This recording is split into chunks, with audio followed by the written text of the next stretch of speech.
Thank you for dropping in. All right, let's go ahead and kick it off, my friend. Let's see what we got going on here. Oh, let me stop the video. We don't want that to happen yet. Hey everybody, it's GriffinGamingRPG here, and I'm here with my buddy GoMab. What's up, GoMab? How you doing, man? Good. I'm all right. We're trying something a little different tonight, and GoMab has decided to be the guinea pig of the Soul Citizens. I have been for the last couple of weeks, as you guys know. Hey, Zaylin, what's up? What's up? As you all know, we discontinued doing Friday Night Live, and at the same time, we've had some people who really said that they missed the interactions, and so I've been trying to think about what we could do to kind of be able to interact with community still, and at the same time I have to worry about doing a full-blown show, especially a late night show, which was a little difficult. And so we're testing out this new idea called Soul Talk. We were going to combine it in with our Sunday show, but our Sunday show is really full. And so one of the things that we do enjoy doing is obviously talking with community, right, GoMab? Because GoMab was in the community, right? That's how we got you. We snatched you up. We snatched that was the best. That was the best part, man. The community. Yeah, we snatched up GoMab from the community. And what's up, ZC? And anyway, what we're going to do is just kind of the one thing I think we always had fun with was ISC. Inside Star Citizen. You guys know that when we would do Star Citizen Live, or if it was a dev one, sometimes those were kind of tough, right? Some people like watch them, some people don't, but everybody seems to like ISC. So what we're going to do on Thursday evenings is just kind of do our own little watch of ISC. If we've seen it already, fine. If you haven't, usually I see ISC as soon as it comes out. Did you see it yet, GoMab? Because I haven't seen it yet. I did. I watched it earlier. You did? Okay, so you got the one up on me this time on this one. Let me fix these words, because these words are all stretched out looking crazy. Let me fix that a little bit better on the screen. We'll do it live. We're doing it live. We're fixing it live. Okay, well, that's good that you got a chance to see it, because I have not seen it. And like I said, usually I have. So, hey, Moriark, good to see you as well. So what we're going to do is just kind of watch ISC.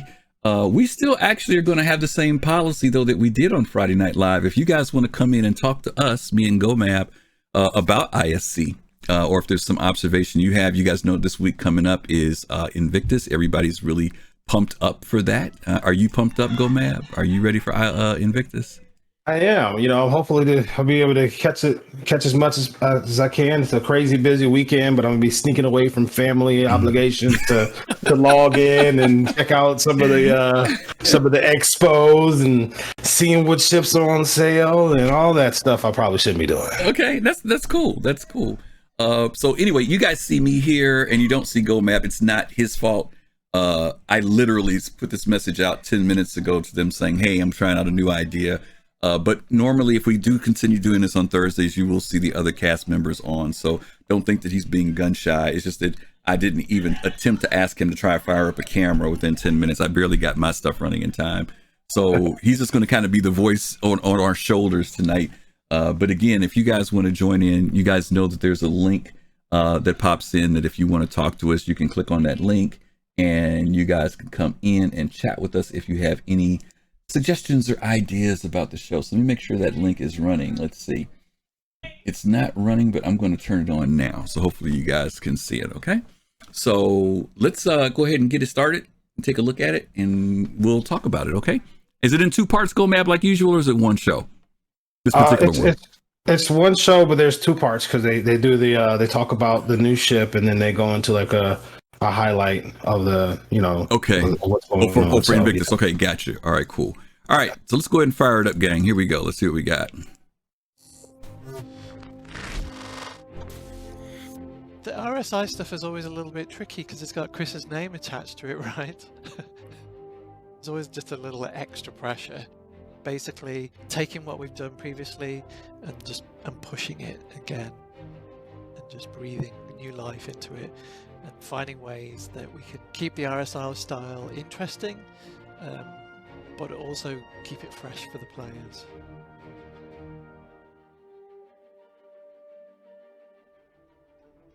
We have a lot of fighters in Star Citizen, and they cover a huge plethora of combat styles.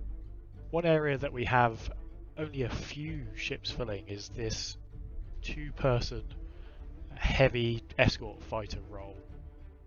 So RSI is typically, you think of it as a more civilian or utilitarian manufacturer, but they do actually dabble their hands in military and sort of aggressive fighting ships. You have the Bengal, which is probably the pinnacle of it. You have the Polaris, and now you have the Scorpius. So when we were designing the Scorpius, we obviously had that classic silhouette. We're always looking at silhouettes, and there was a funny stage where kind of thought that maybe we were going a bit safe in some areas. So I did a couple of sort of, I would call them wacky, but there was sort of slightly more sort of modified RSI styling. Basically, there were hints of it in there, but it's really started to push towards the edges of like entering into a new generation of RSI. So we had about 20 maybe more, and then it's just a process of refinement, narrowing it down. What do I like? What does Chris like? And ultimately we ended up on the one that had sort of an X formation. It's common within sci-fi, but we've yet to do it in the Star Citizen universe. I was just like, let's just own this. This is where we've arrived. It looks really cool. Let's just go for it. The RSI Scorpius is a 2-player ship. It has a pilot and a remote turret gunner. They both access the ship via a side ladder, much like some of our other ships. And what makes this ship different to our other fighters in this area is that second player has access to a remote turret that can also change states and sort of track round to the underside of the ship. So if you are in a scenario where you have an attacker above or below you and your pilot cannot alter course for whatever reason, you yourself are able to go move the turret to account for that. And I think for the fans, it's gonna make a more interesting sort of experience for them. In different situations, you're gonna be able to make that call. Where do you want the turret, on the top or the bottom? It does have its limitations. It's not like a magic gun that gives you all-round cover over everything, which I kind of like. I like it when our systems do have some limitations and they're not all just like all singing, all dancing, can do everything. A really nice feature of this turret, unlike some of our other turrets in the game, is no matter what state it is in, you are in a consistent viewpoint. So when you get to that transition point where it goes from the top of the ship to the bottom, your view stays the same way up. It nicely gimbals around, so you don't have this awkward bit where you might be attacking someone, you want to change positions, and halfway through your view flips 180 degrees, you get disorientated. That doesn't happen. It keeps it the right way up the entire time. So the pilot has access to 4 size 3 mounts on the wingtips. These come with size 2 gimbaled weapons by default, so you have a lot of forward-facing firepower there. And then you also have 2 missile racks built into the hull, and these come with 4 size 2 missiles by default on each side. So again, it's all about the forward-facing firepower for the pilot, so they can concentrate on just flying and attacking things in their frontal arc. Of course, I'm biased. I think totally the ship fits. I think as we develop these ships over the years, it's always how to push them further, make them keep players interested, how to keep visual engagement, I guess. It's always a challenge, how to improve and push, almost like a virtual design house, isn't it? So that's always the challenge, but also keep the DNA. You want people who are fans of RSI to feel like, yeah, this is hitting the beats, yeah, but it's also feeling fresh. And I think with normally we don't have wings on RSI ships. Often it's sort of nacelles and movable parts like that. So this is kind of a hybrid. So it is pushing into new territory. So the Scorpius adds an additional multi-crew ship to the game, and one that really takes the fight to other players. I think it's going to be quite popular in fleet battles. You always need these supporting ships, and we always try and make getting more people in a ship beneficial than having multiple ships. And as we develop and improve upon the multi-crew aspect, I really think that ships like the Scorpius are just going to get stronger and stronger and stronger. The Scorpius is the latest offering from the RSI Applied Innovations Group on Killian, and you can learn even more about it tomorrow when it makes its full debut on day 1 of Invictus Launch Week 2951.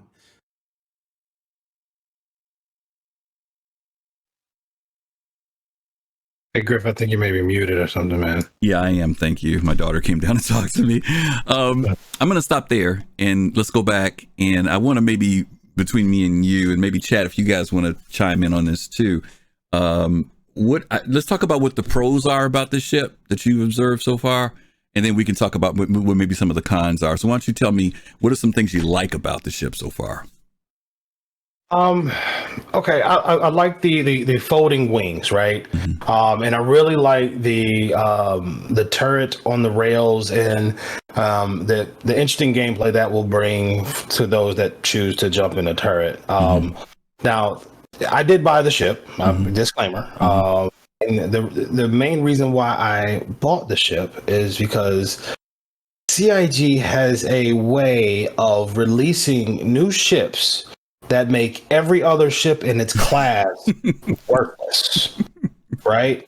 And on paper they may seem about the same, and on paper they may seem, underwhelming. But you get in and like, wow, this thing, has unlimited boost. It doesn't overheat. I can turn on a dime. I can teleport across, behind my enemies or whatever. There's going to be something about this ship that's going to be better than any other heavy fighter out there. That's going to become the meta. And if you don't have one, you just better run.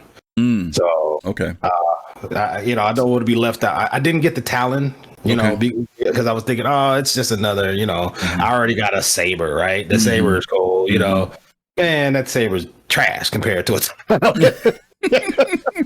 Okay.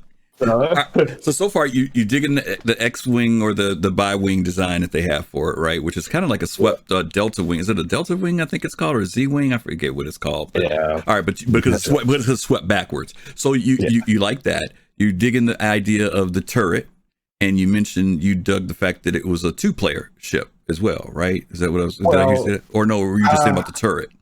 About the turret, right? Okay, about the turret. Okay. I'm looking forward to AI blades and NPCs, and things like that. Because mostly when I fly in combat situations, I'm flying solo. Okay. But this thing does have a lot of firepower if you do have 2 people. So maybe it'll close that gap of the 2 players in one ship versus 2 players in 2 ships. Okay. Good. For me. I loved, when we first saw it, of course, let me say this as a disclaimer too. I got one, right? But let me say this. What really messed me up when I saw this was I laughed when I first saw it. And I laughed because I said, boy, oh boy, those devilish marketing people at CIG knew exactly what to freaking put out right now, right? That X-Wing design is so reminiscent to what franchise that everybody is basically going ape over it, right? The first thing people equate it to is an X-Wing. And you can't help but do that, even though we know it is designed differently. What I was impressed after I looked at the ship even more was that it's actually got RSI characteristics to it, especially when the wings are swept back. It's got the engines of a Constellation or the, what's the one that they use for the interdiction? The, Arrow. You know what I'm talking about. Yes, you guys know what ship I'm talking about. It's got that RSI styling, the Mantis. Thank you, Moriarty. The Mantis, right? Yeah, it's got the it also has a reminiscent look of the Aurora when it's in that that closed wing position. So when you look at it, it's like, wow, they actually did use a lot of the the background that they have for RSI ships and incorporate it into this. It's got the if you look at the front of it, that cowling area, it's got some really cool. The engines look like the Mantis. I just said, wow, they really did some nice work on the ship. I just thought it was just funny that, of course, they drop it at Invictus. I don't know if it's a coincidence that they dropped it on the day that Elite Dangerous also Odyssey went live, which was yesterday, and then they put this out right behind it. But it's gotten people's attention, and we haven't even gotten into Invictus yet, right? I will say that I do like the fact that it's a 2-man ship. Even though they labeled it as a heavy fighter, which I thought it was going to be, I thought it was going to be more on the competitor side of a Vanguard. But when I look at it more and more, I see it almost more as the competitor to the Super Hornet, right? Similar thing, or the Hurricane, where you've got these two people who are flying these ships, one person handling a turret, one person piloting. I do love the fact that cannon is mobile, as you mentioned, where you can either have it forward facing or use it to defend yourself from the rear, which I think is really innovative. Those are my pluses on this ship so far. Give me your negatives. What are some of the things you saw that maybe after you looked at the specs or you looked at the brochure, you kind of said, I don't know. 2 size 1 shields. Mm-hmm. Seriously, the low level components, right? Mm-hmm. Yeah, heavy fighter with 2 size 1 shield. Mm-hmm. Well, like you said, you hit it on the head. When you think heavy fighter, right now, when you think heavy fighter in the game, you think Vanguard. Mm-hmm. Right, either Warden, Sentinel, Harbinger, Hoplite, any one of those. Mm-hmm. Those are the heavy fighters. Those all use the same components that a Connie or MSR or Cuddy Black or any of those others. Those are the medium to heavy fighters, right? So with this, the components on this one kind of threw me off a little bit. It's got light fighter components, but you want to call it a heavy fighter. Is that because of the overall size of it? I don't understand where the weight is coming from. It has no interior, right? There's it's still just a jump in, grab a ladder, jump into the cockpit, unlike a Vanguard where you could walk up in it, right? So yeah, I don't, maybe if they would have better classified it, not as a heavy fighter, more like a medium striker or a medium gunship or something like that. I could deal with that, but yeah. And with it being a heavy fighter, but with those size 1 components, that's going to limit its range, right? So you're not going to just be able to jump in that ship and do anything other than go and fighting locally, right? You could throw an Atlas in it and maybe get across the system, but you got to refuel before you do anything. So right. And to your point, I think the only thing that we see that is heavy about it is when you're in that 2-man configuration, as far as the DPS that it can put out, right?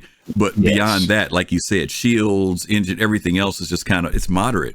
So, I don't know what, and again, as soon as they said heavy, I just automatically, like you said, I thought, there was no question about it. I automatically figured that's what we were going to go at, the Harbinger level, that type of ship.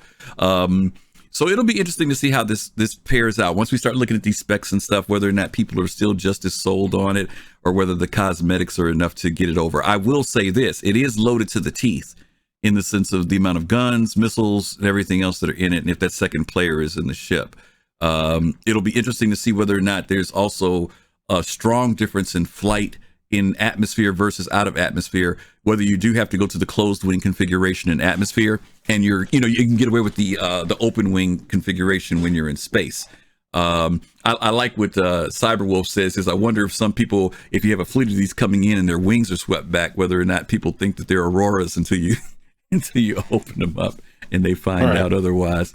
Yeah, is it a glass cannon, Cyberwolf? We don't know. There's a lot of people who would say that about when the Hurricane first came out, right?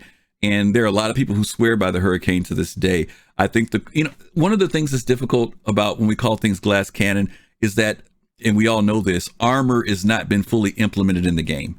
We don't know how much punishment ships can take before they actually will fall apart. Right now, stuff's not balanced. So yeah, it's very easy to hit something, the wing flies off and we automatically kind of think that it's not that great.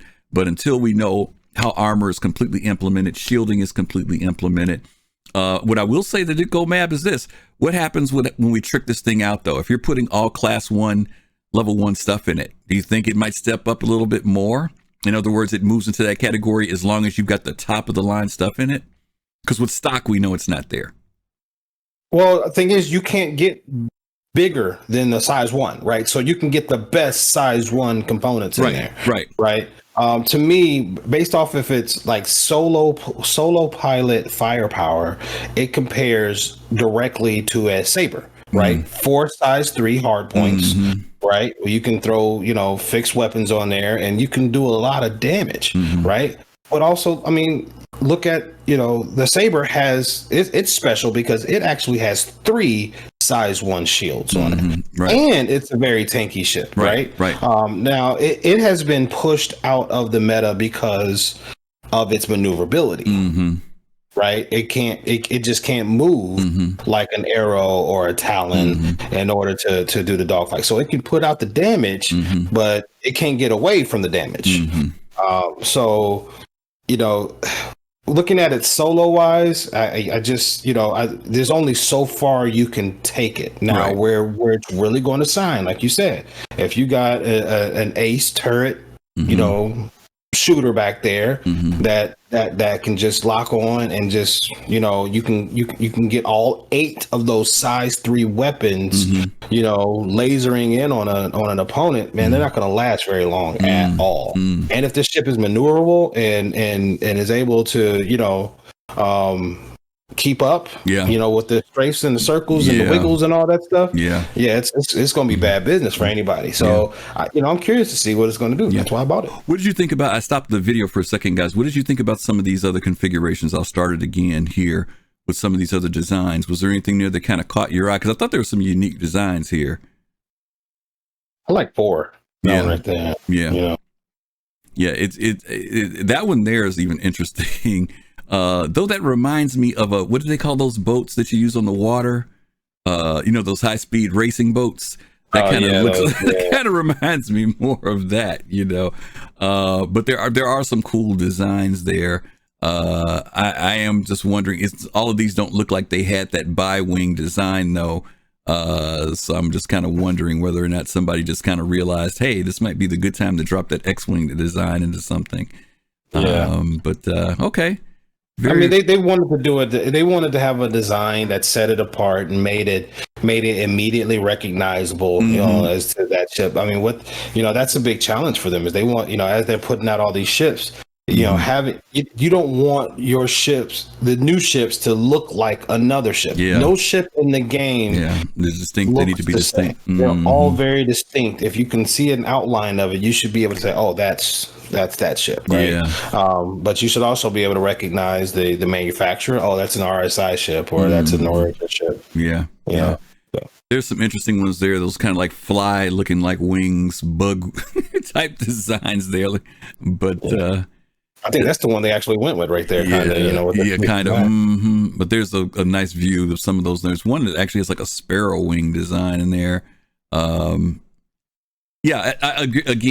compliment them on 2 things. I compliment them on tying in RSI's look into the ship because it's definitely reflective of that. It does, as you mentioned, have a unique look to itself, even though it definitely resonates with all of us Star Wars people with X-Wing fighters. And of course, what's not the dream of anybody who loves Star Wars, not to fly something that's X-Wing. So I think Fastcart mentioned it the other day. We've got the B-Wing, you know, in the game, and even the Pisces is kind of reminiscent of the A-Wing aircraft. So now we've got our own little X-Wing, which is kind of interesting to see. Pickleskin asks, is it going to be flight ready? No, Pickleskin, it's not. It's not going to be ready until they have it on the road. By the way, in case you guys don't know it, the roadmap was updated on Wednesday. There's a lot of new stuff in there, a lot of good stuff in there. Make sure you look at the updates for the roadmap because you might be kind of blown away with some of the things that they've added, but it's going to be available in 3.17. I'll admit I was a little surprised because I think that, at least I thought that CIG understood, and I'm sure they do, that people really do like when something is ready to go when they put it up for sale. It happened with the Valkyrie. It happened with one other ship. I can't remember which one it was. And people resonated with that. What were you going to say, Go Matt? Yeah. I mean, and they even promised, right? Say, hey, we're going to be doing a lot more, you know, straight to flyable releases. And so, I mean, Invictus hasn't started yet. So, you know, I don't put it past them to actually have pop up. Something, you know. Yeah, something could pop up. We never know. We've got Admiral Kusanagi who just joined us as well. What's happening, Admiral? Evening, everyone. I saw you guys on. Oh, doing pretty good. A busy week at work, but I think everybody's probably busy at work too. So yeah, we understand. Yeah, we're doing a little test drive here of a new idea.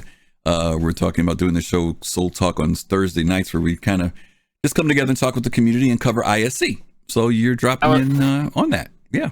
Oh, it's a cool show. I mean, I saw the thing and I was like, Soul Talk, what's that? I gotta check this thing out. Something different. I'm like, wait, is he chatting with somebody else? Oh, heck no. Who else is on that stream? Yeah. Go Map's here with me. We just spontaneously decided to do it tonight. We're just test running it and seeing how you guys feel about it and how we feel about it when it's all done. So that's what we're doing. We're just doing ISC tonight. So, question: did you get a chance to look at ISC yet, or just getting in? I did, yeah. You did? I have looked at it. Okay. It's a cool looking ship. When I saw the X-wing design during the course of the week, as information was coming out, it was like, well, that's going to sell like hot pancakes right there, because there's no R2D2. You have to just throw a real person in the back to be R2, I guess. Yeah. But yeah, it was kind of like what Gomab was talking about. The size of the ship. I don't understand, like the Hurricane, I think, is very similar to it when you look at how many people you need to make it fully functional. But it's almost like they don't have like medium fighters. Correct me if I'm wrong. Yeah, that's what I was saying. I felt it was more toward a medium, and like you said, I felt it was more competitive against the Super Hornet and the Hurricane, Right. I mean, I might pick it up. I'm just waiting to see what else may come out for the rest of the show. Smart man. Smart man. You weren't gullible like me. That's good.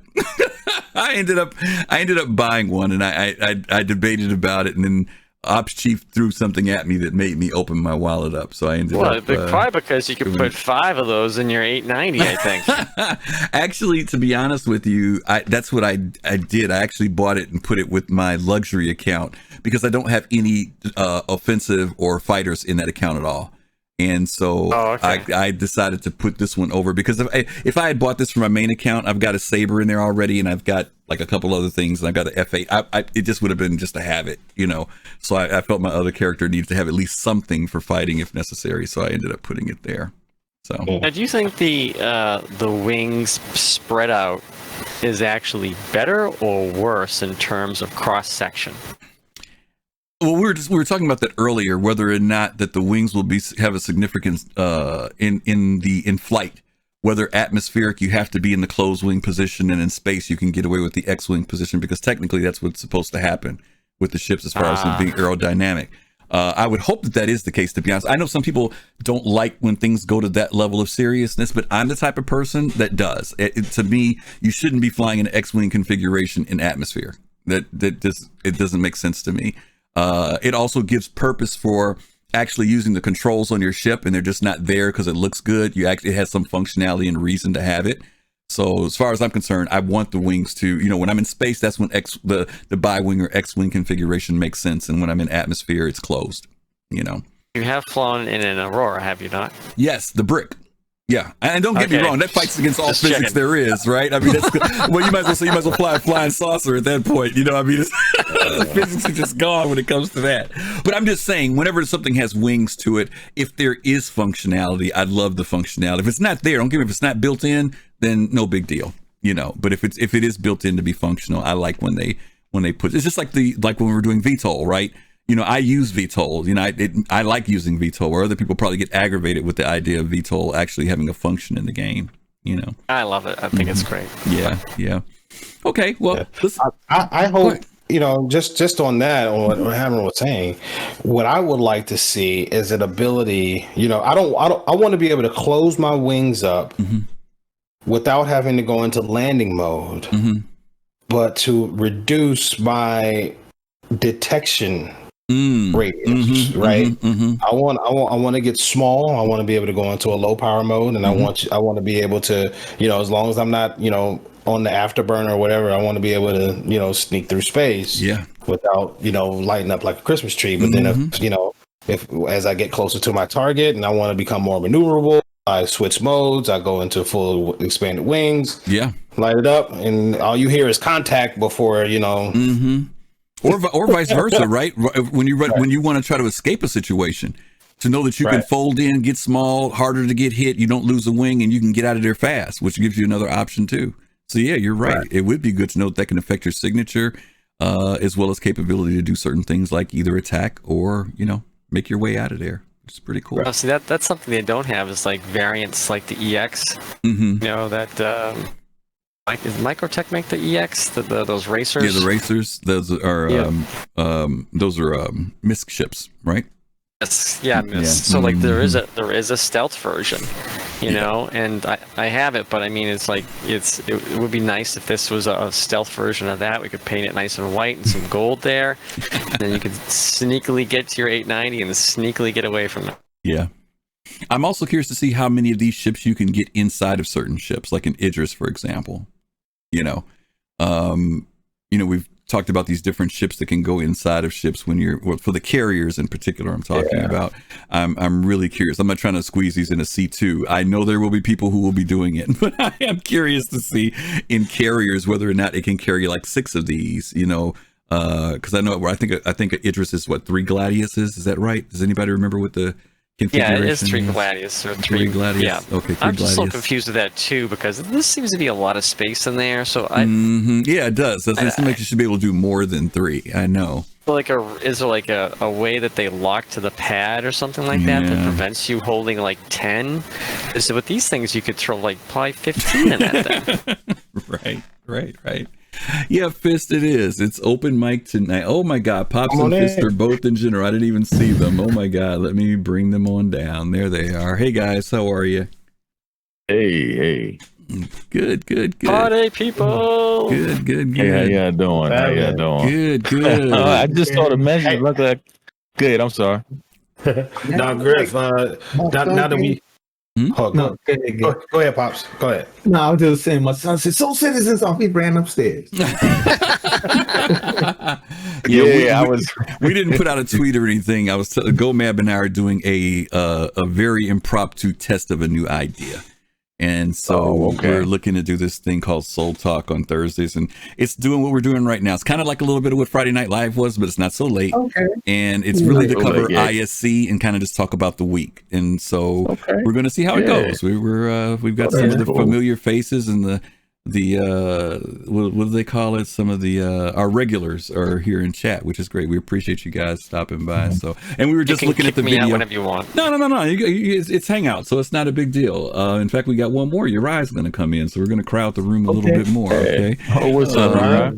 What's up, man? Yeah. What's up? So so basically we just got finished watching the first half of ISC. We were just talking about our feelings about the new ship, the RSI Scorpius and the Scorpius. What is it? Scorpio? Okay. Scorpius? And anyway, we were just talking about our pros and cons on the ship and looking at some of the other designs that they have. Okay. And the general consensus is we like it, but we also kind of have a little concern about the designation of heavy fighter based upon the components and things like that on the ship. So okay, gotcha. Yeah, did either you guys, Uriah, did Pops, did Fist, you guys, did y'all drop? Yeah. You dropped. Yeah, we dropped too. Yeah, I told you we was dropping. You guys, spirit is willing, but the flesh is weak. Holy smoke. You ain't lying. You ain't lying. I ain't gonna sit up here and try to act like I got the strength. Man, I saw that ship. I was like, me and my dad both looked at each other like, come on now. Oh my goodness. You know what's about to happen. Go map these guys, man. They ain't got no strength, man. They got no strength. No, I don't. I'll be honest with you, man. When I saw that, I was like, I said, oh, wait a minute. You know what? See, now here's an even better part to this one, though, Griff. Check it out. If it was a single seater, we'd have bought 2. Yeah. Oh, jeez. Yeah. Am I the only one? Laugh at that one. Oh my God, you guys are too funny. You guys are Who too funny. didn't get one Now, other than me? Before you guys, I got one. Well, before you guys got here, I did one of my compliments was that I said that CIG was devilishly good on their marketing because they knew exactly what design to pull out for science fiction fans, and now see, I got to give them credit. I'll interject here. My thing about it is, see, because now the design is cool, but the thing that got me was the arsenal on it. That's what got me to go, wait a second. Yep. Oh, all right. Because you got 4 guns that your pilot handles, and then you got 4 extra guns that your co-pilot has. I'm like, damn. Yeah, GoMab was talking about the fact that in the 2-man configuration, it's deadly. It's deadly in the 2-man configuration. But you didn't pause on the 2 shields? Yeah, well, 2 size 1s? That cause you to pause? No, but I think, isn't it 2 size 2s? No, 2 size 1s. Size 1s. And that was, and that's the difficulty that we talked about was the components dynamic. Right. Because they classified it, but what I'm saying is because they classified it as heavy. And that's the thing about if it was a medium fighter, those numbers would sound right. So we're trying to figure out where does heavy come from. Maybe it is coming from the fact of the DPS that the ship puts out. Why is it so weird that it's a heavy? Because that's a heavy fighter is the Vanguard. That's a heavy fighter in the game. This is nowhere near competitive to a Vanguard by any means. But it is competitive to the Vanguard. How is that? DPS wise, damage output wise, but it's right. Very That's why I said maybe it's only on the DPS side. But as far as shielding and power, no way. No way. Well, let me ask you this though: what is it? What is this? I don't know if I didn't really get a chance to look at all of the specs on it. What is the maneuverability of this ship? We have no way of knowing yet. That way, we won't know until we fly it, right? Because that's the only thing that I can see that could be the trade-off as to the reason why it has the shields the way it does. Yeah, it can be. The maneuverability could be a factor. I just think that, and again, I'm only basing it upon the information we have currently, right? Which is still in the early point. We haven't even seen a Q&A on this ship yet. But when I saw it, and once I saw the numbers, it reminded me more to be competitive with a Super Hornet more than it did with a Vanguard. But that's just me, guys. So don't get me wrong. I'm sure CIG has a method to the madness of why they call it a heavy fighter, because they wouldn't just throw that title out there. When we get the Q&A, these questions will come out. Go ahead, you're right. What are you going to say?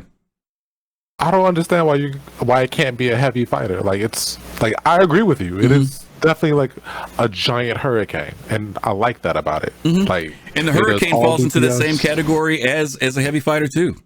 Hurricane is, but it's like glass cannon. I was just looking for more, and but see, we talked about glass cannon too earlier, guys, and I said glass cannon is only because of the way the ships respond now. We don't have armor implemented yet. We don't have the full balancing of the ships. And these ships may take a lot more punishment. In fact, Chris has already said that most of the games and the ships in the game are going to take way more punishment than what you get right now. Just because if you spend $1,000 for Idris, you think somebody's going to easily blow that up? No. It's going to take a whole lot of money. If you pay $300 for a ship, is it going to be easily blown up? No, it's not. So, it's hard to gauge the quote unquote toughness of our ships right now, because stuff's just not there. So we're just kind of basing it around how they respond now. If you hit a hurricane and knock the wing off right now, I doubt very seriously that's going to be the case later. I just don't see it, because the value of the ships won't be there. Yeah. So is everybody okay with? Is everybody okay with what Griffin just said about toughness on ships based on how much money we spent on the ship? Well, I think it's not just solely based on money, but one of the things they did say was that ships are not going to respond right now to the way they are in game. They're made to be boarded, taken over. They're made to be salvaged. You may go in with the intent of knocking off a wing, something like that. So I think it has more than just a basis of money. But money can be a good. I mean, money obviously is a good, because I'm not going to buy no Idris. Let me clarify. But let me clarify something, because maybe this will help a bit. Because maybe I didn't say it well enough. I didn't say that. That's what Chris Roberts said. Okay. The second thing is, let me give you an example of what I mean. The tank just came out, right? The tank. Everybody's been playing with the tank. Right. And the tank is powerful, right? I mean, that thing can one-shot some stuff. It is tough, right? But guess what? You could take a Ursa rover with it, hit it 3 or 4 times, and blow it up. It's not balanced. It's not balanced. It's not there yet. Right. And so, and I'm saying a lot of ships in the game are that way.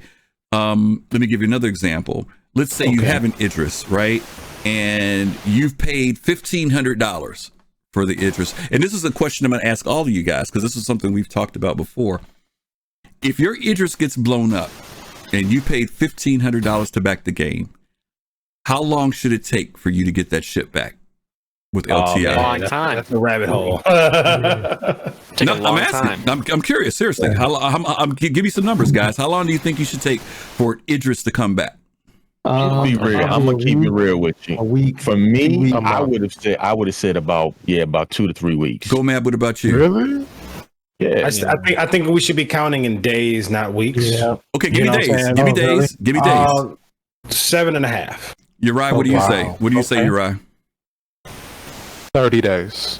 Wow. Okay. Ooh, That's good. woo. Yeah. Solid 30 days. Yeah. 45. Yeah. maybe. 45 days. 45. Yeah. Ooh. Now, the reason why those numbers are the way they are is because for some people, they're looking at risk versus reward, right? And to lose a ship like that, it has value, first off, right? It has a lot of value. Secondly, in the lore of the game, they're saying that your ships aren't just sitting in some showroom. They have to be built.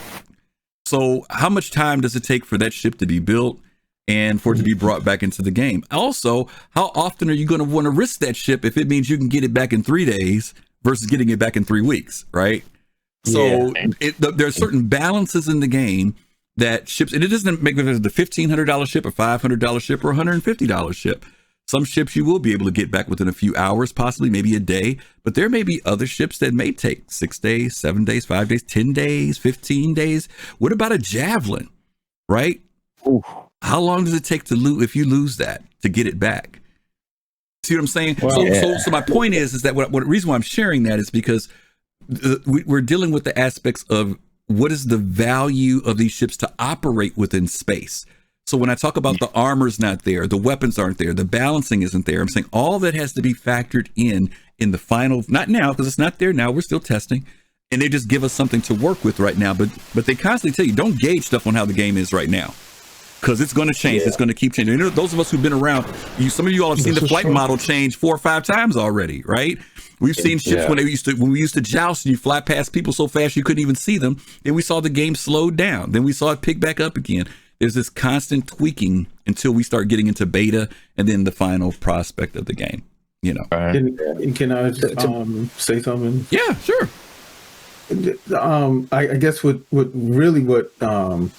it brings up a good point, because it's just like when we do see a javelin in the game or Idris in the game, it's got to be out there for a reason. So they're going to be, even though there may be 100, 150, 200, 300 of those ships owned by people, there has to be a big reason for that ship to be taken out. Not just because I want to fly from PO to Hurston, and show everybody I've got. That fuel is going to be monstrous. Yeah. Well, I tell you what, let's look at the second half of the video because it's going to be on Invictus, and then we're going to talk about just what you talk about. We're going to talk about if any of you guys got a chance to take the Javelin tour, and then we can maybe talk about what's the logistics mean when we start talking about introducing these ships into the game a little bit more. So the second half isn't necessarily about Invictus. It's about stuff that they've been working on, like the sprint report. So okay. Well, let's cut through that, and then we'll go, and then we will talk, because I was going to talk about Invictus anyway, because it starts tomorrow. So let's go ahead and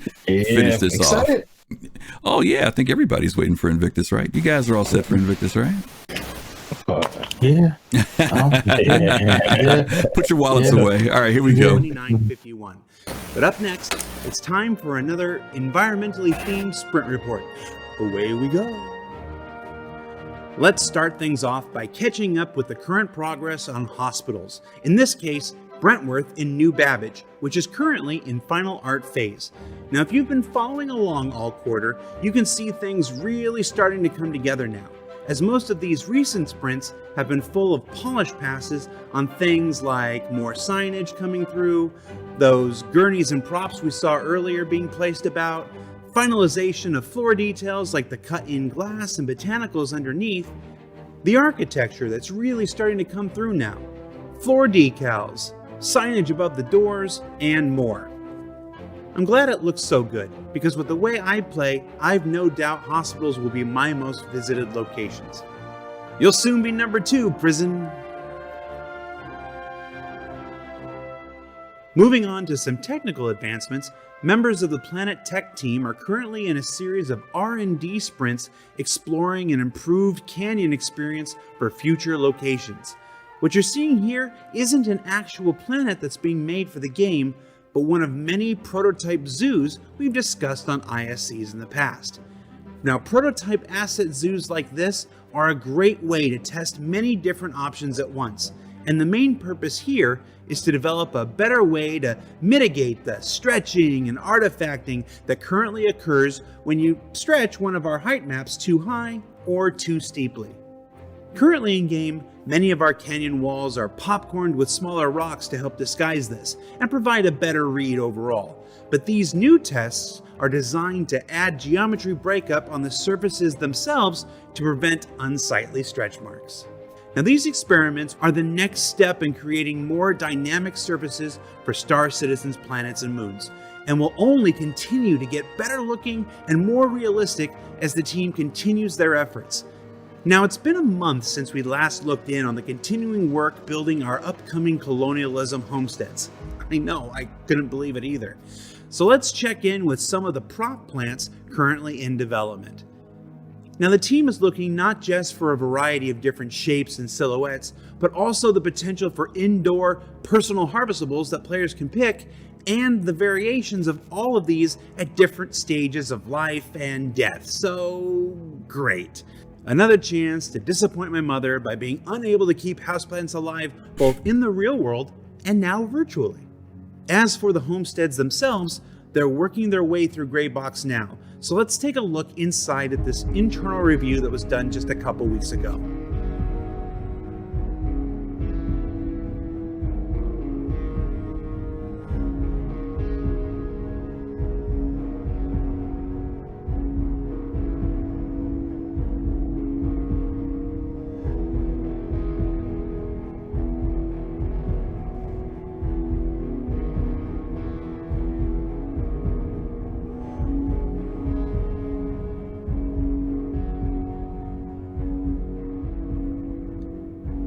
And outside, whoa!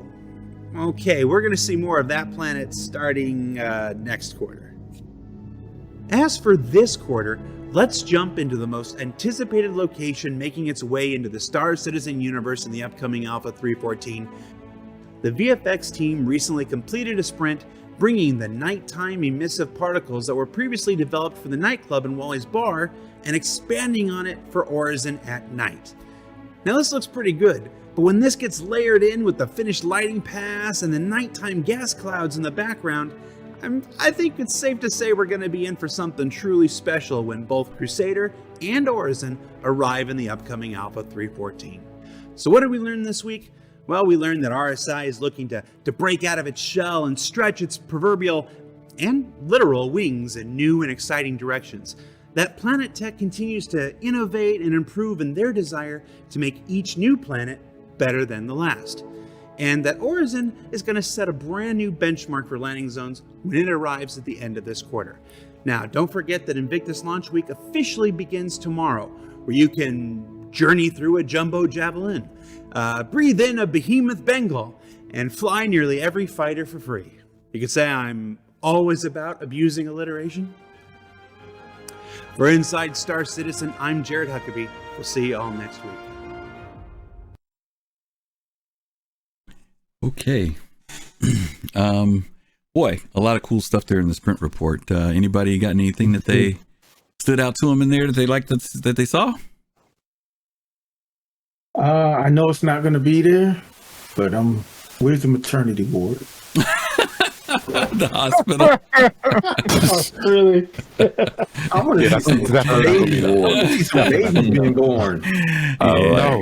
Yeah, don't get us started on that whole thing with kids again in the game. It gets me aggravated. Yeah, but I will say this: the hospital looks really nice.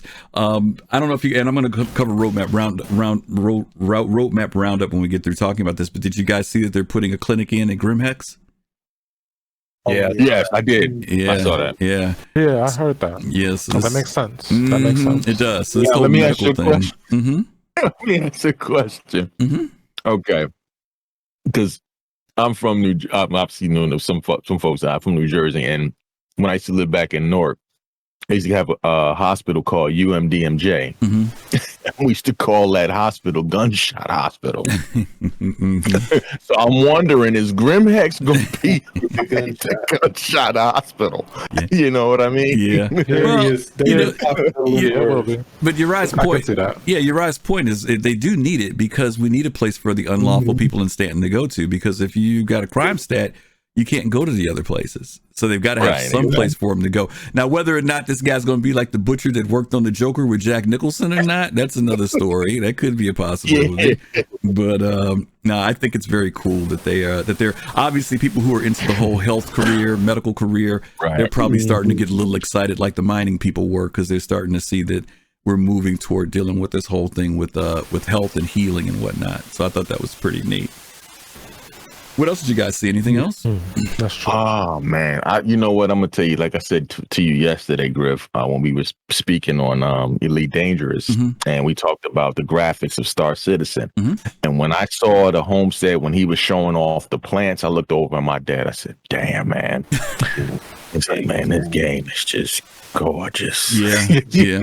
It's like you look at you look at what they're doing with the planets and all of the details, to the volumetric fog, to the dust particles. I mean, this is, like I said again, this is the game. This is the benchmark right here. Well, I'm loving this canyon stuff, and I'm sure this is getting Go-Mab's probably over there sweating real good, because for combat, to have this type of terrain to go through will be awesome. You talking about like Alien? What was that? Independence Day. That's what it reminds me of. When it and coming up, with the new scan and ping stuff, they're going to be able to lose. They're not going to be able to hold a lock or even targeting on you when you are obscured. So that's a good point.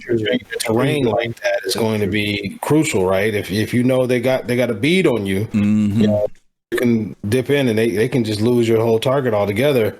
And if you can drop your IR or drop your EM or whatever, and to a point where you're almost undetectable, it may fly right by you. So I mean, it's just looking forward and to see how all of these different things can all end up playing into the game and how we play it. Yeah. Good point. Yeah. Moriar, I see. Moriar says, "Whoa, we aren't unlawful. We just follow a different set of laws." That's fair. I agree with that. Fair enough. Fair enough. I like it. Okay. Cool. Alternative laws. Yeah, alternative laws. Okay, so I know that now. See, I'm gonna mess with my boy Go Mab, because he knows I'm big into homesteads, and he's like, but dude, I'm excited about my homestead. Oh, you are? Are you ready to move in? Okay, all right, cool. He was talking about the Pioneer. Okay. Yeah, no, ZC, he's got the Pioneer, so I'm like, man, I can't wait, man. Okay, that's right. I forgot you do have that. Yeah, you ready to build? Okay. Okay. And then we're gonna build mine. Yeah. And, as long as I can spawn and store my ships there. Now, that's what I was getting ready to ask you, Ryan. I'm glad you said that. And we've got a show coming up in a couple of weeks called No Place Like Home. And I want to ask all of you all, where are you planning on living? Your primary residence? I know you may have different places in the universe to live, but I'd love to know where each one of you has kind of picked out in your head. Where do you think you'd like to live? Do you want to live on a homestead? Do you want to live on your ship? Do you want to live at R-Corp? In a high rise? Where do you guys want to live? Definitely my homestead. You want to do homesteads? Definitely my homestead. Yeah. Okay. For me, I plan on traveling, being like wandering space samurai, camping out at other people's fleet carriers. Okay. So you're gonna be homeless. All right. No. He said he's gonna be a Rolling Stone. He said he's gonna be a Rolling Stone. He just gonna, wherever he laid out his hat's gonna be his home. So that's all he's worried about. Okay. I'm gonna catch rides in between systems with my 300. Okay. Okay. That's cool. All right. Cool. That's cool. Yeah. Admiral, what about you? I was gonna say, Admiral, what about you? I was just thinking about, I was going to say homestead and all that, because they do have a large land claim, and, the idea is to, have that one, and if you can, grab some more chunks, and expand before anybody else can get it, and just have to pay credits for it or whatnot. But I think it'd be kind of cool to have like a large, like location on a friendly planet, whether it's a UEE or not, and then be able to like keep operations there. All my stuff is kind of like, okay, this is stuff I don't want to get destroyed by an A2, and then you know, expand the quote unquote empire. You know, have smaller than medium then larger locations as you go out. So yeah, it has me like that question has me maybe rethinking what I want. And can I ask a question? Sure. I mean, I don't want to really go too far off topic, but how does that work, Admiral? I mean, the plots of land. I was getting ready to ask that same question. You know, I mean, So- I've only been in the game for a year now, so the idea here is if you find a moon or a planet and you say, hey, I want to, you take what you do is you take a land surveying like spike, and you let it hammer into the ground or whatever, and you get, whether it's like 4x4 square kilometers, or you get like, I think it's 8x8. You can get the small, medium, costs you more money to get the bigger one. I think when they sold them, they were like someplace like $50 or $100, or like 50 for the 40 and 80. 4x4, 50 for the 4x4, and 100 for the 8x8. Okay, yeah, something like that. So it was, I mean, you're talking big area. So, but if you do it normally, well, maybe even just the same way, but you have to then take that like land claim, and then you have to go fly to some registry location and then register that plot, and then you own it. So if you like found this place in your 300, and you like, oh, this is a great location, it's got a little lake there, a stream, fantastic, hammer it down, and then Griff shows up in his 890, and he's like, hey, I got turbo, doohickey quantum engines on my thing, and he gets there, even though he like claimed it, like hammered it in after you, but he gets there first and registers it, he then gets it. And you lost out on that lane. Yeah. So yeah. And the registered then land is with the UEE too, so it's got to be the UEE that's respecting this. If it's an outside of UEE space, it's not it's not registered. So let me ask you a question though, because I apologize, because like when I seen this before, where on a website when we first came in the game, where these guys, they were talking about renting their land, and their land would have all of these resources on them. And I was just trying to understand whether if that will come back around, where they will CIG will ever bring that back up for sale. There is first of all, there's a lot of theory crafting in relation to the whole land claim thing. What Admiral Kusanagi shared with you is probably the most definitive information we have about it. Beyond that, everybody's just kind of speculating. It's kind of like when people talk about what they're going to do when they build this. We don't know exactly, like, obviously, a lot of people like orgs, for example, if they want to do a base, and like Admiral said, a 4x4 kilometer space is big, and an 8x8 is. There are some people in orgs who honestly are going to try to combine their areas and build a base. Some people have talked about making just general homesteads. Some people are going to want to live by themselves on their one little squatter space, right? But there really wasn't any detail about this beyond what he shared with you about the registration of land. You have to go to a UEE office, register that land under you, and it guarantees you certain protections. We don't even know what those protections are in the sense of beyond ownership. If someone attacks it, we don't know if a crime stat gets read. There's a lot of stuff we just don't know yet. But we are, like I said, in a couple of weeks, we're going to do, like I said, we're going to do that show called It's No Place Like Home, and we're going to kind of delve into it. We'll show you guys the claim certificates and all that stuff. They haven't, I think Fast Cart mentioned this last week. They only had land for sale. I thought it was twice. And then I was corrected, by the way, Ops Chief, thank you for correcting me. The first time they went on sale was when the Pioneer went up for concept. And you could buy land. If you got the Pioneer, you automatically got an 8x8 plot if you bought it. Or you could buy the land yourself, 50 for the 4x4, 100 for the 8x8. Then there was another sale they did. When they did this last sale last year, when they put the Pioneer back up for sale, I never heard anybody mention land. So I assumed that all they did was sell the ship. Remember, that was the one when the Pioneers flew out the window really quick, like within minutes they were gone. Oh, He told me my that they did give land with that because he got one and he got the land. Oh man. And I didn't even know that land was sold on that one. So me either. So it will come back up again. Trust me, as the universe. Trust me, there's so much land in the verse. We don't have enough to cover all the land. But next time it comes up, obviously, real estate is always something good to have in the game. Okay. So I mean, does anybody know how big the UE space is going to be? Is it going to be? Well, you know what? Yeah, when you go to the star map, space, star map. Yeah, go to the star map and take a look. It's big. Yeah. It is big. Okay. Yeah, you're not gonna run out of land anytime too soon. No, okay. Okay. That's good. Yeah, very, very cool. All right, real quick, guys. Wait, we're gonna say something, Uriah? Yeah, I was gonna ask y'all if y'all caught when he was talking about plants, plants having a lifespan, like a life and death cycle, and we gotta keep them alive. Yes, sir. That was interesting. That was something unexpected. Farmville citizen. Yeah, having your own consumable plants in your crib. I didn't expect to hear that. I was really surprised to hear that. In fact, I wonder if they're going to have those special plants from Colorado. I'm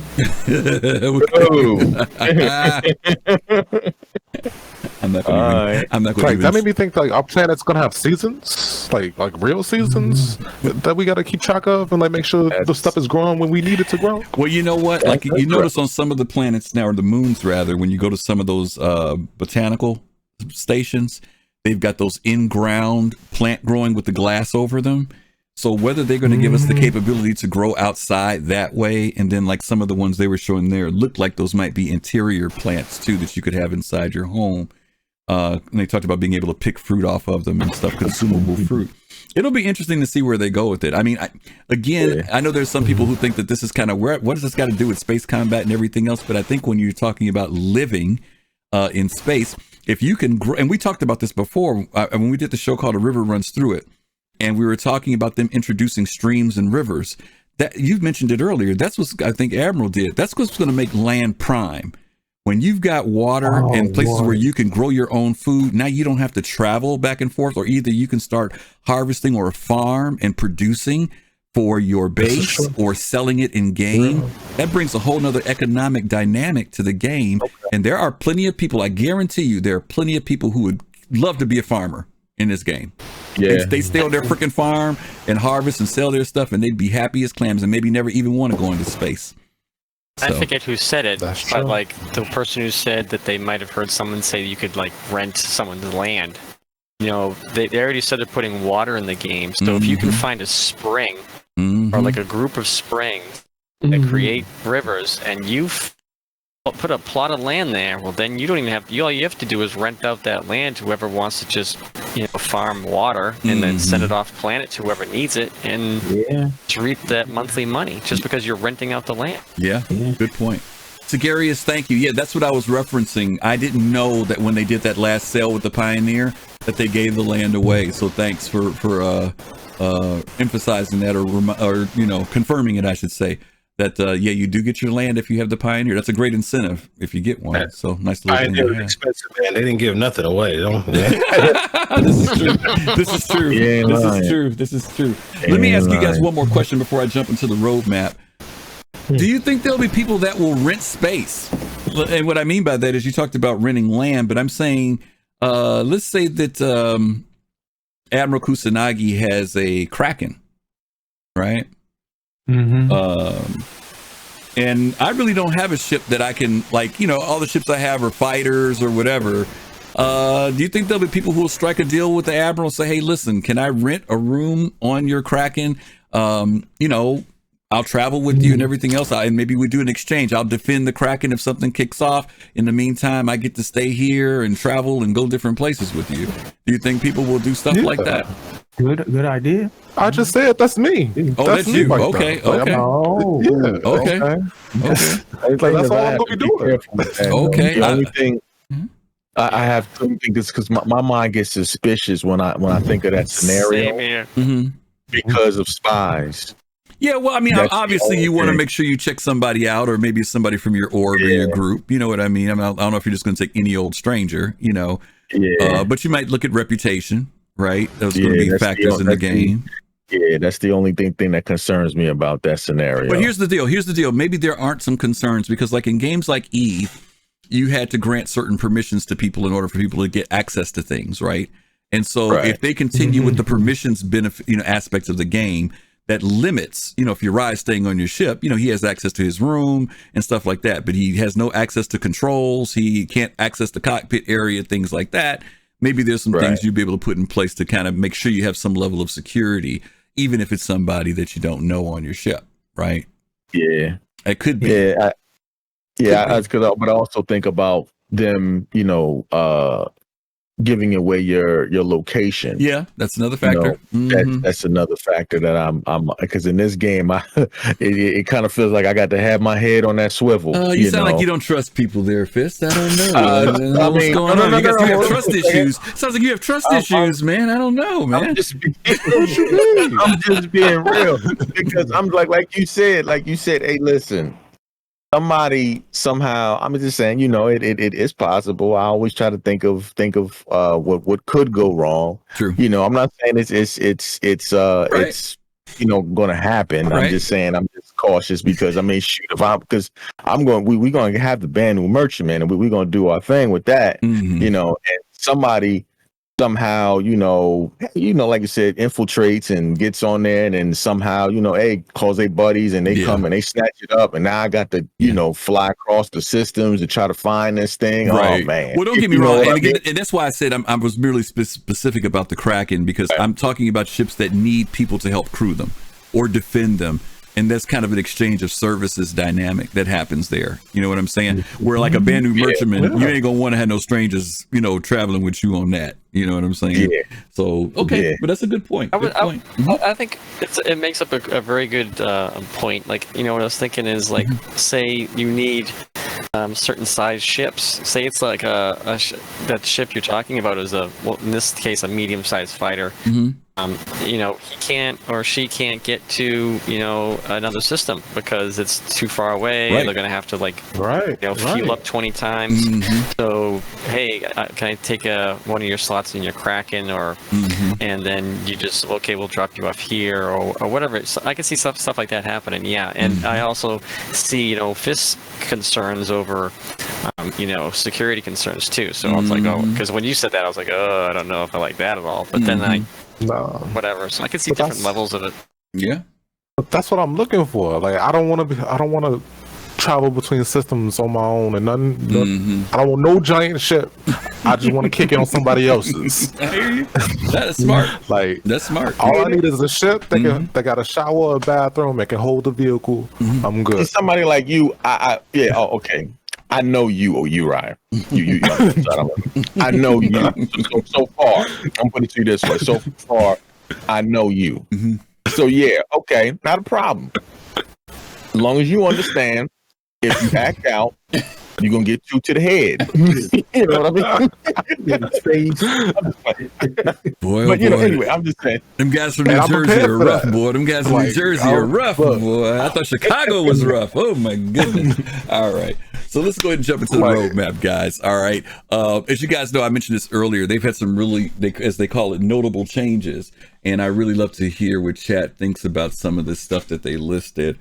I'm going to shoot through these real quick, and you guys, and if you've got any thoughts on them, then just let me know.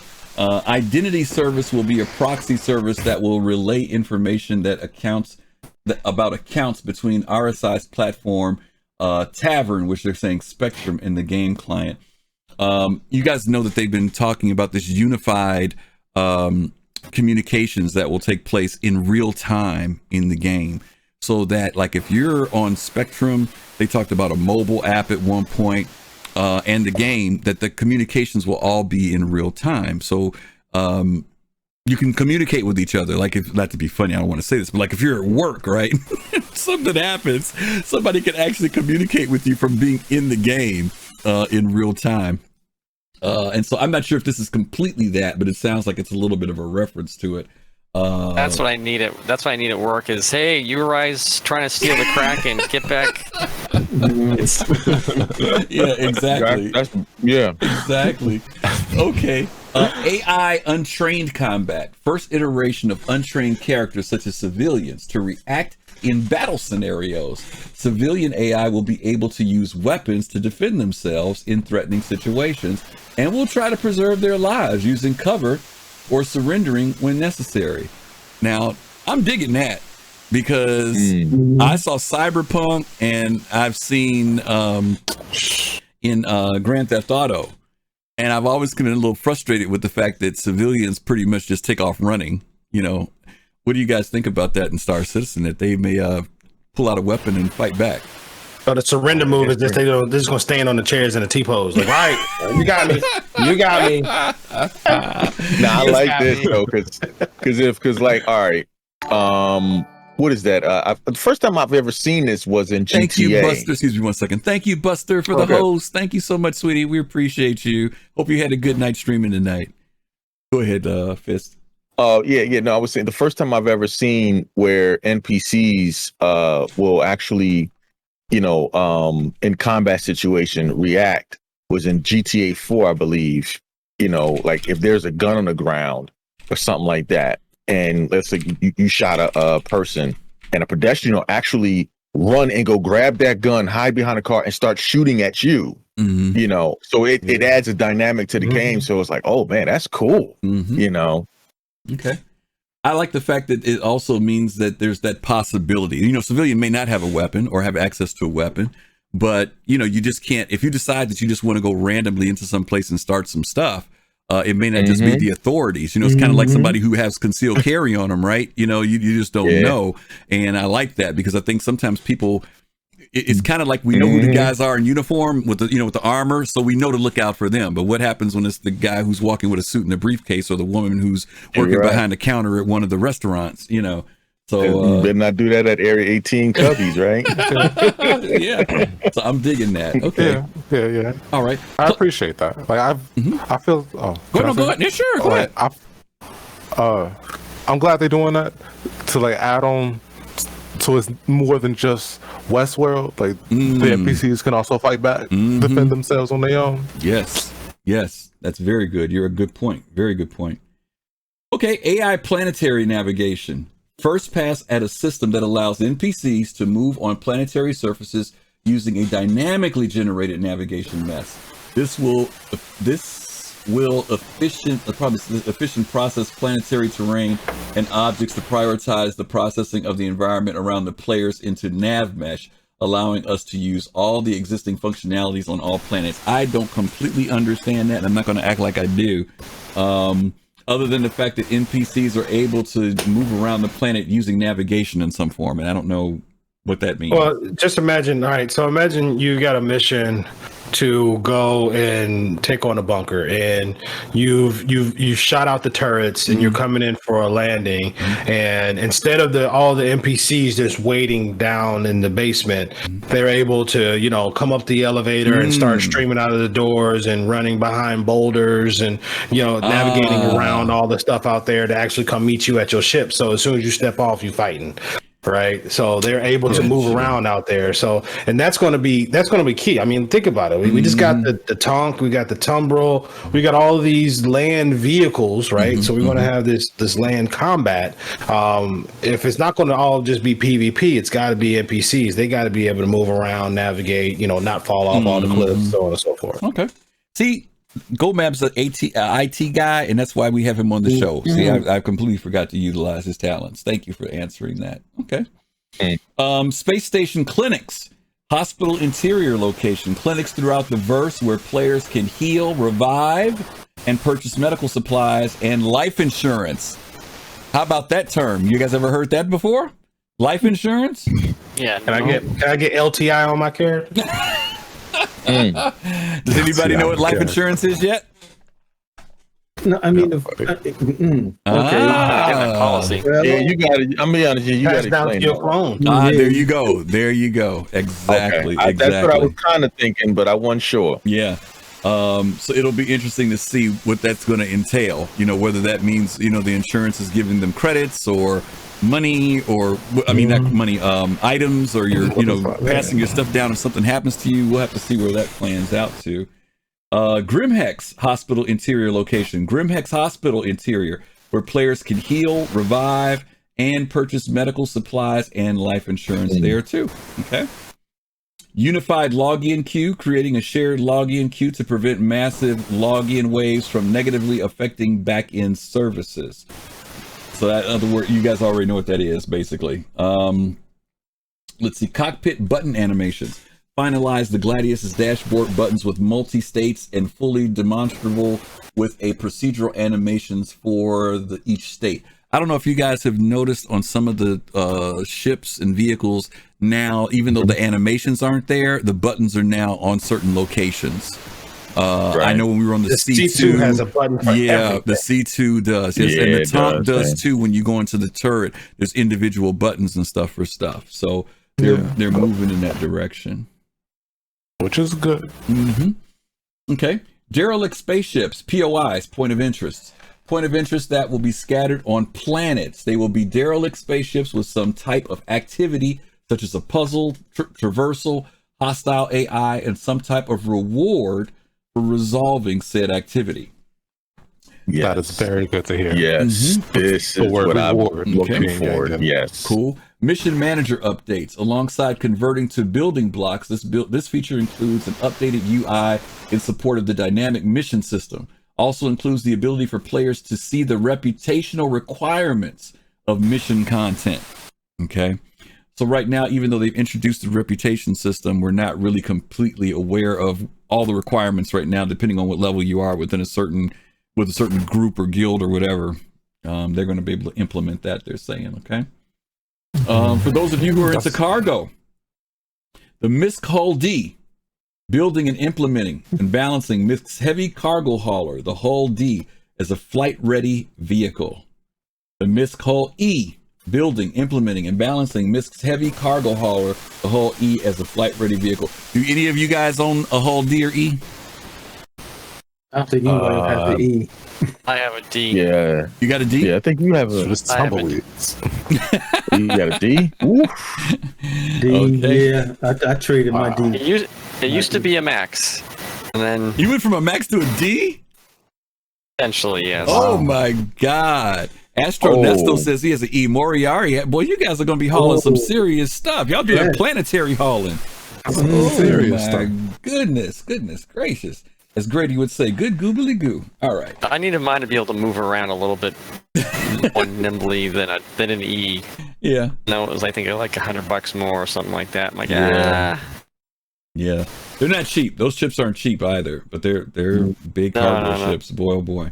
All right. Stop the presses, because y'all know my heart started racing. The Origin 600i Gold Standard.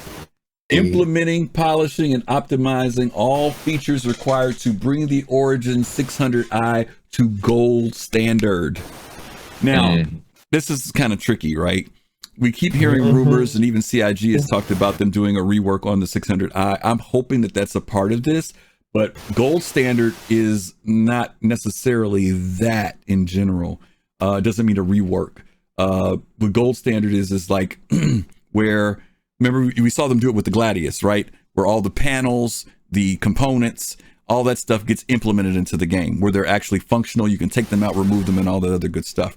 So, but it does kind of lean towards a light rework, because for the Gladius, they did rework some of how it looks. Absolutely, but the 600i needs more than a slight rework. the Explorer version needs all it needs is a med bed. It needs a rework. I'm sorry. I love the 600i, and I agree with you 100%. You're right. I think that it is going to be more than just that. I'm just hoping that that they kind of really do a really good pass on that ship. But we'll see. We'll see. I do know this. If you go on the 600i now, the weapons lockers work on it, and they didn't work before. The armor lockers don't work on it, but the weapons lockers do. So they've been doing something on the ship. What were you going to say, Ryan? Are you one of those people that's waiting for Morph Logic to do an approval? Or an approval video for the 600? Which one? I didn't hear you. Morph Logic to do a video. No, he did. No. He did one long time ago about the 600i. But I mean, I always, when the 600i came out, I loved the exterior of it. The inside was okay, but for it to be a true exploration ship, I felt it was lacking. I like, for example, when you go into that second area on the second floor where the scanning stations are, that's all that's there. And they're also set in a really weird spot. They're set toward the back of the ship. And there's some other things about the 600i I don't like. I think for it to be a luxury ship, but there's no windows where you can't look outside on the luxury version or the Explorer version, other than from the bedroom or the cockpit or the lounge area in the back. To me, there should be views no matter where you are on a luxury ship. That's part of what makes it luxury. And to look at nothing but walls, to me, is ludicrous. You know, it's like when you go on a cruise ship. Any of you guys been on a cruise ship before? If you ever stay in the staterooms down where the engines are, it's terrible. There's no windows. If you pay the better money, it's because you're paying for a view, you're paying for a balcony. And to me, those ships should have that regardless to whether it's the luxury or the exploration version. But we'll see. Okay. Now, here's what I'm curious about. What does it mean to have a Gray Cat gold standard? PTV. Implementing, polishing, optimizing. Go ahead, you're right. What were you going to say? The Gray Cat that's in game now is terrible. Right. Like it's like the golf cart. Like as a model, it is terrible. Like it's college level. Yeah. I'm just curious as to why they picked that of all things to decide to do a gold standard run on. I mean, that vehicle's supposed to actually have some real purpose. Like believe it or not, I saw people like racing with those things at one point. You know, I mean, they get you around. I'm just kind of curious as to why they decided to select that. It's one of the oldest vehicles. It is actually the oldest four-wheel vehicle in the game, so maybe they're just knocking it out. I don't know. It's a test run for the other vehicles. Okay. I thought it was going to be a little buggy get around to get from the big ships down the hall. What are they? The things that just came out. Oh yeah, the C2 ramps. Yeah, because remember they did that in the commercial, right? They were riding it in the commercial. You're absolutely right. They were. Okay, now this is one that really got me because I remember reading about this not too long ago. Lava Tech. Does anybody know why there's Lava Tech in the game? Modifying and turning river tech to produce impressive lava rivers and lakes. Yeah. Pyro 3 is a lava planet. It's a Mustafar. It is a lava planet. And so that's pretty cool to see that they're implementing that. Also, if you guys saw the picture, did you guys see the picture that they posted today in the newsletter rather? If you're not concierge, you wouldn't have seen it. Let me see if I can bring it up for you real quick. I hope I still have it on my desktop. Give me 2 seconds here and I can tell you. Do I still have it here? Yeah, there it is. You guys see that? Yeah, Scorpius. Oh, yeah, Scorpion. But to see that lava underneath see it. The lava? Ooh. Paying attention to that. I didn't pay attention to that. Yeah, you're right about. Oh, wow. Yep. Okay. So that's in the that's in the plans for down the road here. Okay. Ecosystem enhancements, enhancing the realism of plants and animals in their aspects and behaviors to better immerse them with their respective environments. By the way, did you guys notice that they put the abominable snowman thing on the map? Yeah. I think it's coming out in 3.15. I think it's in 3.15. It's scheduled to come out. Yeti, right? The Yeti, the snow beast. I told you, I'm gonna try to tame it. I'm gonna try to. You say, why you say it's way too soon? You're right. You're not ready to have some predators in the game yet. Oh no, I am. But I don't think they are. They ain't ready for that. Oh, you don't think they're ready? Okay.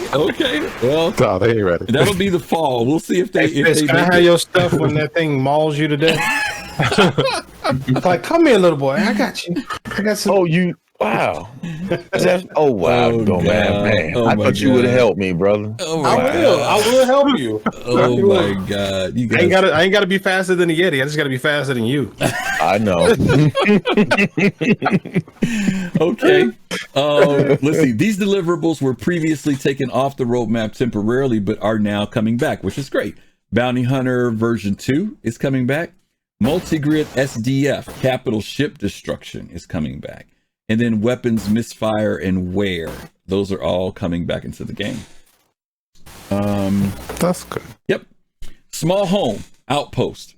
This deliverable has been renamed to Outpost Homestead, Independent and Outlaw, encompassing several additional modules as well as rundown variants. Previously marked as unannounced, this deliverable will now be revealed on the progress tracker. Now, if you look at the roadmap, when they talked about the homesteads, they talked about them being NPC. I'm curious, do you guys think that they will implement homesteads for players prior? Do you think it'll have to wait till Pyro comes around, or do you think that they may put it in before Pyro? I think we're still very long way away. Very long. Okay. I'll say that's a level Pyro. of persistence. I don't think they're even with server meshing and iCache, that level of persistence, like you own this part of the verse is owned by this player, is not something that they're even close to right now. Okay. Well, I'm not referring to in the sense of ownership. In the sense of like laying down homesteads. I'm just talking about, do you think they'll put some in that we will be able to occupy? Like, in other words, your org can say, with this particular one, we're taking it over. Do you think mean like the easy habs? Yeah. Okay, like a bunker. Not the easy habs. I mean, literally like the homesteads we just got finished watching. But you can actually take them over. You're not building them. They're in game, but you're not building them. Okay. Yeah. Okay. I know what you mean now. Yeah. Okay. So you just think they'll just be NPC based for missions and things like that? Basically, is what you're feeling that they'll be. Like, I'm feeling at best this could be like a temporary easy hub that we can like pay to like as an end. Okay. All right. The RSI Scorpius, we already know about that. Building, implementing, and balancing of RSI's heavy fighter.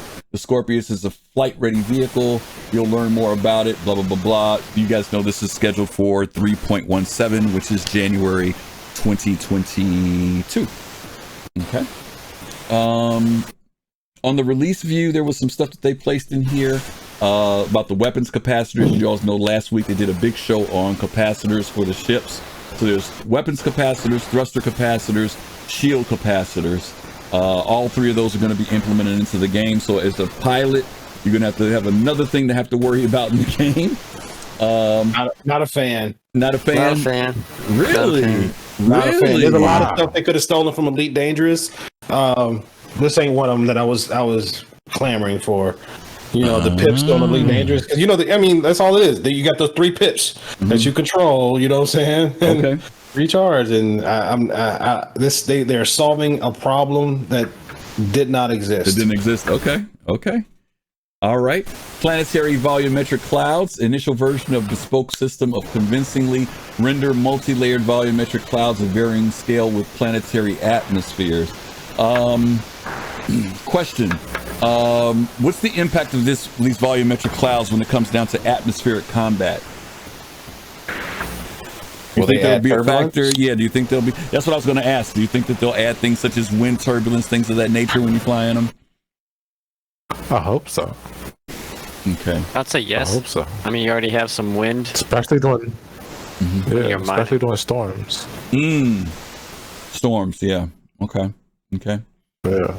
All right. I would love to see a storm with like lightning on a planet when you're mining or something like that. That'd be so cool. No, storm while you flying? Like mining, into the flying or mining or whatever. I would love to see like storm effects and stuff like that. Yeah. I honestly want to see like tornadoes and stuff. Lightning, tornadoes. I would love to see any of that stuff get implemented in the game. Hurricanes. Yeah. We saw sandstorms, but I would love to see lightning strike. You're just out there working, all of a sudden, an electrical storm passes through, something like that. But I kind of, I agree with you, but I would want them to work out like ship weight, atmospheric weight down before that, because the stuff is too confusing on how heavy. Yeah. Like ships are like weigh as much as paper sometimes. Yeah, they need to implement the control surfaces for atmospheric flight. So that then the atmosphere can actually impact how those ships fly in Atmo, because they'll be impacting the control surfaces. Yeah. Okay, that's a good point. All right, there's some last couple things here. Hull C in Miss Hull C encompasses all tasks, including design, art, audio, tech, required for the implementation of the Hull C heavy cargo hauler into the PU. Some people felt the Hull C would come. Some people felt it wouldn't until maybe we got to Squadron 42. The Hull C is the most, if I'm remembering from the lore, it is the most active cargo ship in the Star Citizen universe. It's the most common, I should say. And so a lot of people have been waiting on that ship. For those of us who are into cargo, the sister to that also coming out in January, along with the Scorpius, is the Miss Hull A. That's on schedule now for 3.17. So the Hull series ships seem to be starting to come around. If I'm not mistaken, if somebody might want to look at the roadmap, I think the Hull C is scheduled for is it part of 3.15 or 3.16? Does anybody remember? Had it up earlier. Do me a favor if you can, take a look and see, because I've completely forgotten which one, or maybe chat knows.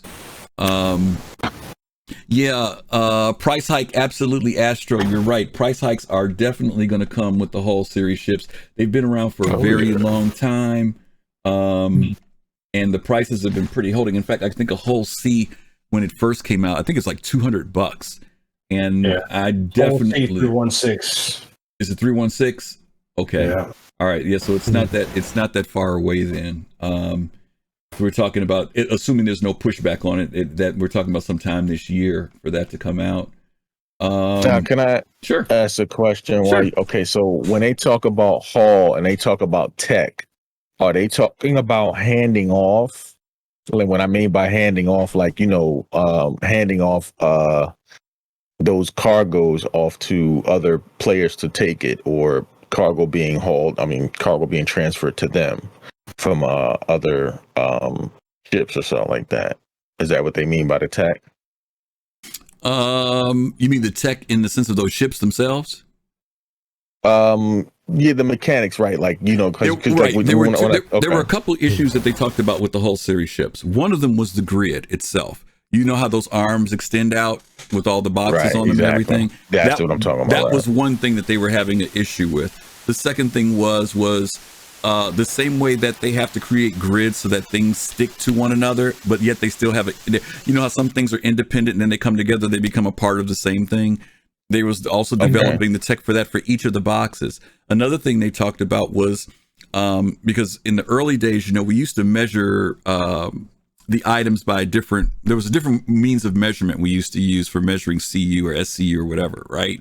What the last time I heard them talk about it was they had to determine, okay, can somebody do me a favor? Look up a Hull C and tell me what the total cargo weight is on it. Can someone look that up real quick? It's about 10 times a Caterpillar. So what is that? That makes it around what? 6,000? No, it can't be 6,000. It's got to be more than that. Red Syndrome, thank you so much for that follow. Appreciate that. Can somebody look it up real quick? Because I want to tell you what I mean. The mass of it, or you want the cargo? No, capacity? the cargo capacity. 4608 on the okay, 4608. Site. Okay, so what they were saying was that they can't have 4,600 items in those you know what I mean? In those boxes, the boxes have to be brought down to some type of number. In other words, like one box has to equal X number. You know what I'm saying? Like one box equals 10 items, or one box equals 100 items. Okay, because they can't have 100 individual items in that box. You get what I'm saying? Am I making sense? Okay, because I mean, think about a bunch of Hull Cs. They all have hundreds of thousands of items in them. You know what I'm saying? The box has to represent. Yeah, thank you, ZC and iCash. It has to represent a certain amount of something. Okay. And they've talked about that in relation to even boxes when you're carrying cargo on your ship. Like if you get food, right? Are there going to be 100 pieces of food in there, or does the box represent 100 pieces of food? You know what I mean? I'm talking about the sense of actual physicalized items is what I mean by that. Okay. So what they've been talking about is how do they make that make sense, right? How many boxes, what equals a box, and how many boxes go on the ship, and blah, blah, blah, blah. The freaking Hull E is some ridiculous number. I can't remember what the whole E's cargo capacity is, but it's like some crazy number. So they were that was one of the things that they were trying to iron out was that 98,000. Yeah, I was going to say 96. Okay, 98,000. Yeah, so it's a lot. You know what I mean? That's just one ship. So if you have that, that much in SCU, and then you got multiple of those ships flying around, I mean, it's a whole lot of issues to deal with that. So iCache will track certain things and handle certain things, obviously, but of course they have to figure out a way to make it work within the sense of what that ship can carry. Okay. Real quick, here's my thoughts on the whole series, right? I think a lot of people are looking at the whole series as bigger cargo ships where they can go and buy commodities and store them in their ships and go sell them millions at a time. I don't think that's what the hulls are going to be doing, at least not initially. I think it's going to be contract based. Yep. Freight contract based. Taking jobs. You're taking jobs. Yeah, you're taking a job. And you're going to be paid, hey, we'll pay you 30,000 EUC to move this freight from point A to point B. Because I've heard people saying, "Oh yeah, I can't wait, man. I'm gonna be running Laranite," and I'm like, dude, you can't even fill a cat right now with Laranite. You're not gonna fill a hole with it, and how are you gonna get it down there to do that? So So yeah, I think it's gonna be contract or mission based. Out of those cargo decks, right? You're gonna go in there, pick up a job. You're gonna get loaded up, and you got to go to the next spot and not get blown up by pirates. We talked about on one of our previous shows. We did this show. And we talked about trade versus cargo or transport, right? And trade is when you are moving your stuff to sell your stuff, your money, where cargo is somebody else's stuff. And you're just doing it to contract to get paid. So here's an example. This video came out in 2017. Take a look at that. That's the whole sea. So you can see the physical model has been done. Yeah, it's just the expansion. And it's been remodeled. I mean, they've updated it and everything.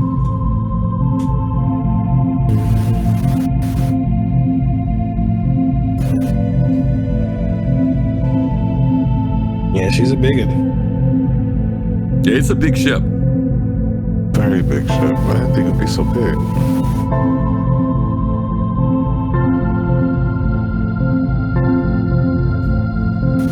It looked like it's the size of a heart. Oh, it's probably bigger.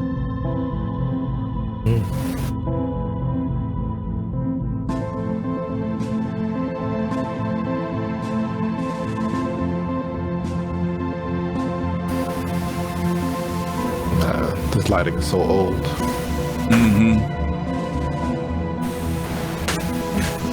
I think you're playing sound of the video.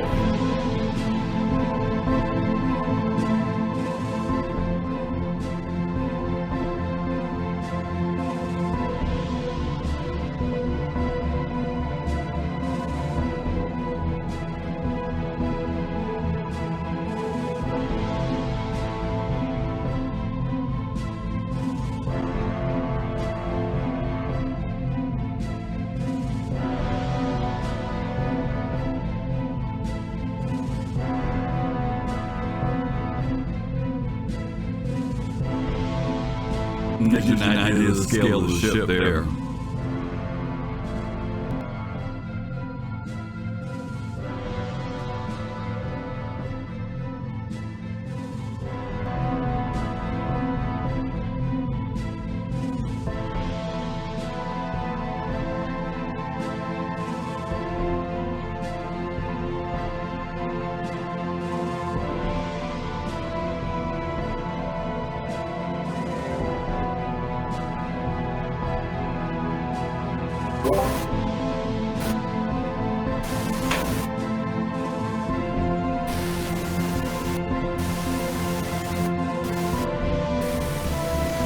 And RSI made this video? Well, CIG, this is their video. I didn't know that. I thought it was like a fan-made video. The way it's shot. Ain't no fans able to get in there.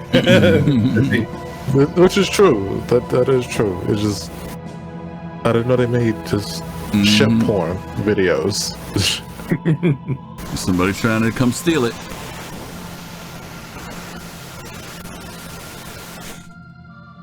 I was back when they had captain's chairs and a couple of sat back. They don't do captain shows no more? Well, no, the captain's chairs that aren't the pilot's chairs. So anyway, that gives you just a general idea, on the scale of the ship and what it looked like. So my point is that was in 2017. We're 4 years after that. So the hull series. Now, somebody, I have a question. You can also see why the ship ain't gonna be $200 later on either. Go ahead. What's your question? Okay. Now, I know once these ships are fully loaded, they can't land on surface. But I'm just wondering, how does a cargo chain begin with these ships? Because you can't land and it, fill it up. Yep. That's all done at a station. That's why we have the SRV and actually maybe even the Argos. There is graphics showing the SRV using the gravitational thing, the tractor beam rather, to move boxes around. Okay. The Argo SRV, but I don't know if the smaller ones do or not. The ship will hover and wait to be loaded. It'll dock. It'll dock at a station. Hover. At a station. Yeah, dock at a station. Cargo decks. That brings up a great right. That brings up a great point regarding that loading procedure. Like that's supposed to take considerable amount of time if you're loading. Like if you're doing an E, like you better go boil a cup of coffee or something like that, or a whole pot, because you're gonna be like waiting to go. That's right.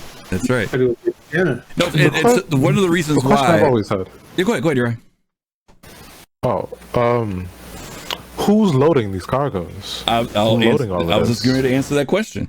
One of the reasons why, and people didn't notice this when we first had places like R-Corp and Hurston, and you go through those places and you see all the restaurants and places to sit around, they're there for a reason. They're not decorative.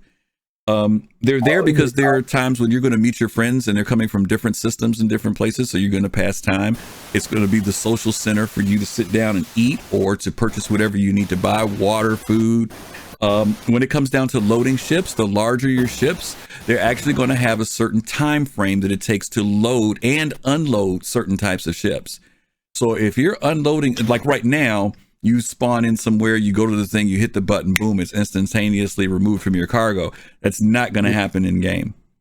In game, you're going to have to wait.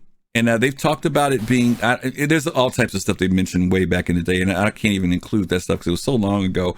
They talked about whether it would be NPC related or whether it would just be something that just takes a certain amount of time. They've talked about whether or not you can hire people to do it and make the job faster, or other people help unload for you. I've heard all types of things over the years, and again, that has not been really locked down. I think if you go to the cargo page, they reference some of that stuff on the RSI website, but time is a factor. So if you've got a hull E, like Admiral Kusanagi said, be prepared to like dock that sucker and come back tomorrow, before you get to take it out, probably, because you're talking a lot of stuff that's got to be loaded, or several hours. I don't think it'll be, 3 minutes later and you can pull out of the station. Coffee Gaming says the whole E will be great for logistics as well. It's so big, you won't be unloading all that in one spot. So where you put the cargo will matter. Good point, Coffee. Were you going to say, Uri? I was wondering, for the cargo decks, like how they are now, like for the whole series, would you be able to take that whole section of cargo area and attach it onto all of it just slides off? They actually said that now, they're going to add docking bays. When you bring cargo in now, just like at the refineries, like right now we just go to the regular station, right? And you get in the elevator and take the long ride. They're going to make it so that the refining ships, or the ships that have ore and stuff, they will go to the refinery end of the station. They won't be all going to the same spot where all the other ships go. And the same thing is, that's why the cargo decks are also separated. Eventually, they're going to have docking areas there. So that's where the hull seas and things would park down there, not where the civilian or passenger ships park. So then I'm assuming these stations are going to get larger than what they are. Well, you see they're growing. They're expanding, right? I mean, you've already This is seen true. that happen with the expansion where they put these docks on for the javelins and all that other stuff, right? The cargo areas have expanded. You see the refinery stations are now, you know, they definitely look different, right? They don't look like the regular civilian stations. They're more industrial, right? Where in the beginning, they all were generic and they all looked the same. They were just in different locations, you know. So they are going to become more specialized. Cry Astro. One of the older... Go ahead. What do they call them? Well, they do the dev talk with talk with the devs. He talked about the space stations not being magic the way they are now. Where you imagine take an elevator to go anywhere across the station. Like eventually, you're going to have to walk all the way there. Yep. And some of you who've been in the game for a while, you might remember Cry Astro. We used to have a station called Cry Astro in Stanton, and it was where you went to fuel and repair. You didn't do that at the regular stations. And they were also regular stations. There was PO. Right, there was this PO, right? You're right. That's all there was PO. You're right. So you had to go to Cry Astro. And it was kind of funny because people used to sit out there and camp to mess with folks because they knew that when you came there, more than likely your ship was jacked up. But it also had a refinery there. It was nothing. It looked like a big oil refinery. That's what it looked like, a floating oil refinery in space. And it had like about 12 platforms on it. There's some small ones and large ones and everything else. You couldn't go inside. All you would do is land on the pads. You would say whatever your service was you needed, and drones would come out. They'd fly over your ship and they'd either scan your ship and fix it, or they would refuel you and then you would leave. I miss those drones. I missed those. Yeah, those drones were cool. Yeah. The drones were very cool. They were very cool. Okay, let's hit this last stuff here for actor teams. During the planning and review process last month, the actor teams have come to the conclusion that additional time and polish and need is necessary for the following features, and have therefore adjusted to accommodate. So they've moved to 3.15. Personal inventory has been moved, which most of us were looking forward to. Healing, level 1 healing has been moved. FPS radar and scanning has been moved. Hacking tech has been moved. NPC healing has been moved. The Cure Life medical tool, that's been moved. And the Gray Cat multi-healing attachment has been moved. So all of that medical stuff has shifted. Hacking has shifted. Scanning and radar and personal inventory. In 3.16, they've moved these to 3.16. The weapons charge and drain. You guys know about that, right? Like when we used to recharge our energy weapons in the wall. Yeah, right, and they're going to run out. They're going to have that all that infinite stuff no more is going to go away. Actor feature EVA 2, the new EVA capabilities are coming in. Salvage was moved to 3.16. Zero G push and pull has been moved, and the Gray Cat multi-tool salvage attachment has been moved to 3.16. So that's the end of the year. We're talking October, November, December. Okay. And then move to 3.17. Ladders have been moved. Player interaction experience has been moved. I don't know what player interaction experience. I got to go back and look at what that is. And then the cutting tool has been moved. T2 to the level 2 version of it has been moved. Can I ask why they can't just make ladders that I can just climb up and not go through the top of my prospector? Why is that such a hard thing? I don't know. It's something about getting in your grid. processor. Don't move. Yeah. When you start the animation, just no. I've figured it out. If when you get into your prospector, when you start the inner ship, don't move. Yeah. I'll give it a shot. Yeah. If you don't move, it's okay. You'll end up on the roof. Everything. Yeah. Exactly. I've got murdered on that thing. Yeah. Yep. Yeah, it's because all the player interactions are all animation led and not player control led. Yep. I often think too that the difference with ladders, and it seems like such a simple thing to do, but I wonder if it's also because this goes into the, in Star Citizen, everything is a box inside of a box inside of a box inside of a box, right? And if you play a game like, I'm just picking Call of Duty, for example, you climb a ladder, that's no big deal, but that's also because that ladder is constantly stationary and doesn't move. Where in Star Citizen, that ladder that you're climbing is going to move. It's not truly stationary. So I always wonder whether or not that's one of the issues that they have. If I want to climb a ladder, for example, at the refinery, I have no problems climbing that ladder.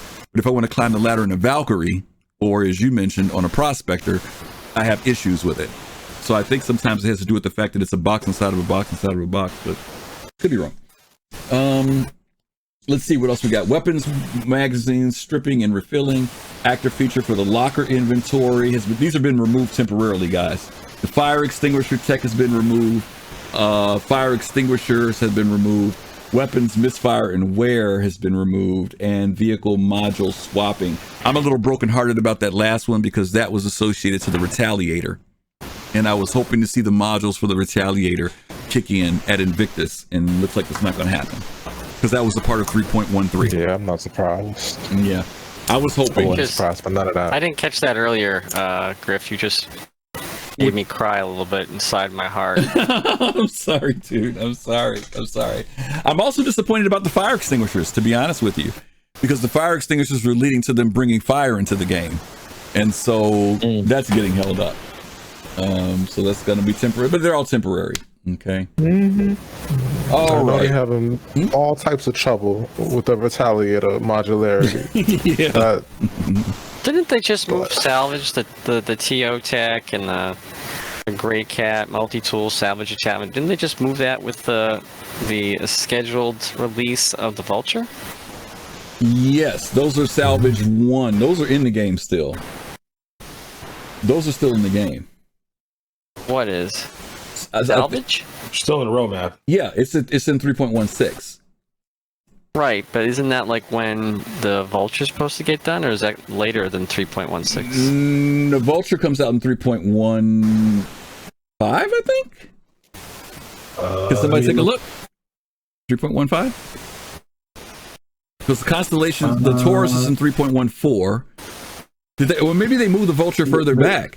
Because the Vulture is not in 1.5. Is it 1.6 now? The Redeemer, the A2, the Ion, and the Inferno. So maybe it's in 1.6 now. Then that might be why. That might be why, Admiral. No. 1.6 is going to be. Wait a minute. The Vulture's on the map. Wait. No, we don't even know the Vulture. All they did was put the Vulture on the map. Yeah, no, it's not. Yeah. On the progress tracker. On the progress tracker. Yeah, rather. Yeah. But salvage was in 3.5, I think, and they moved it to 3.16 because that was supposed to come out in the fall, and now it's winter. Yeah, salvage is going to be done with the multi-tool or handheld at first before they add it to a ship. Yep. Well, the Vulture's supposed to be finished in the deliverable mid-September. Right. This year, yep. Well, according to the release view, it ain't on there. Yeah. No, right. Play this game. If you play this game long enough, unless they say it's coming out tomorrow, it may not come out till next year. Yeah. Or 3 years after. Yeah. All right, I'm going to wrap it up there, gang. All good stuff. Are you guys ready for Invictus? That was the last thing we want to talk about. How are you guys feeling about Invictus? I'm psyched, pumped. What time does it start? Does anybody know? Yeah, that's a good question. What exact now? I think it's noon Eastern. Noon Eastern. Noon, yeah, that is true. They did start last year like that, I believe. When you say are you excited about it, do you mean for the game or for the website? Well, for the sales, pretty much for the sales. I'm excited. I'm excited to drain my credit cards. Well, okay, so I mean, are you planning on buying something, or are you just kind of cool about the whole convention idea, or what? Oh, I enjoy the convention. I mean, I'm definitely going to take some videos, some stuff like that. Grab a couple of ships, fly them around, do stuff like that. But more importantly, it's to stuff that comes on sale. For me. Okay, that's the main thing. Did any of you all get to go in PTU yet, or is anybody who didn't go into PTU? Yeah, I did not. You did not. Go. Okay, so it's a few of you who didn't go. No. Okay. One of the things that they did this year, which was different, last year they did open the convention center, but they didn't allow us to go on the floors. And this year they did. And each day, I think it was more for testing purposes. There were ships on the floor this year, and so you might go on one day and it was RSI stuff, you go on another day, it was Drake stuff. The other thing that they did, though, was they allowed us to see the bingo carrier, and we also got to take advantage of the tour. And the one thing that I want to ask about, and I don't want to go into spoilers because I don't want to take away from that for you guys to see what happened. What I will say is this, though.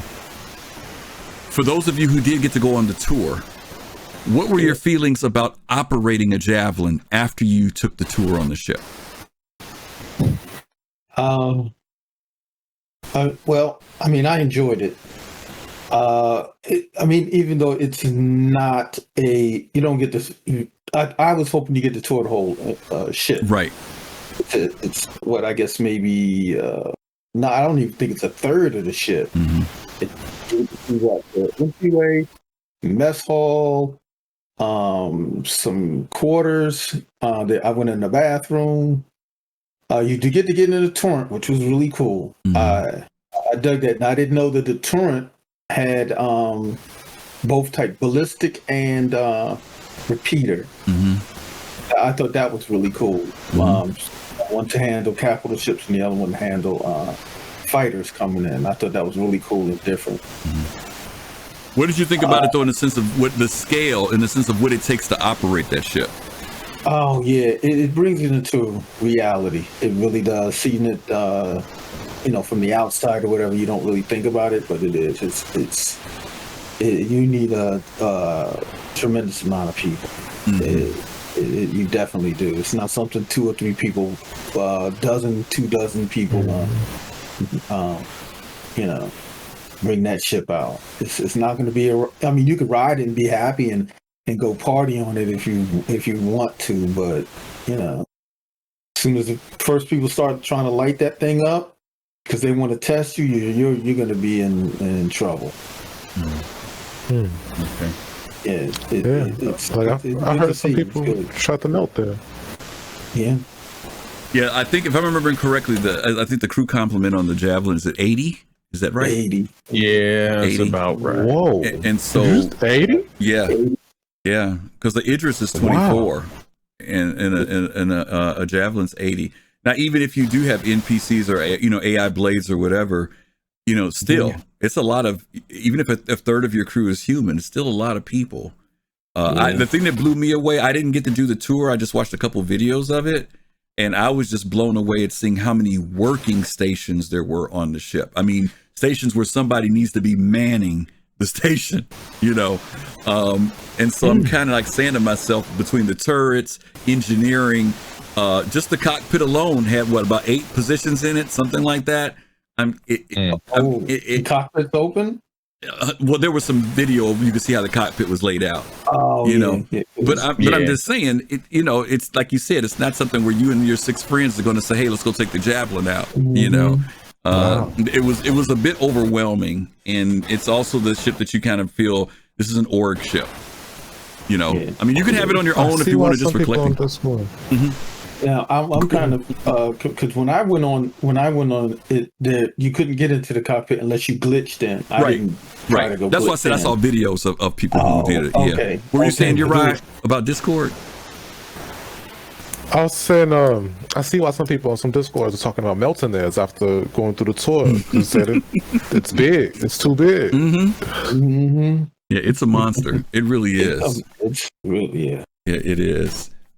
So yeah, I mean, but there's a lot of good stuff to see. I was impressed with the fact that the Redeemer is on the floor. The A2 is on the floor, which is promising because that means that we may see some other things. You can't go on the A2, obviously, but it's beautiful. I love the black paint job on it. It looks really cool. So we'll see if they drop anything else on to surprise us. Possibility, as always. My last question for you guys tonight: is anybody going to buy anything? Do you have anything on your wish list that you've been saving your money up for? Ares Inferno. Yep. Ares and Inferno. Are you saying both or one or the other? I'm just going for the Inferno. Inferno. You have the Ion and the Inferno. The Inferno is the one with the Gatlin on it. Yeah. Okay. Did y'all see the 400 on there? No, there's nothing about the 400 and nothing. Well, you know what? I don't even know if they did an Origin Day, to be honest with you. Did they? They do. No. I mean, did they do it in the PTU?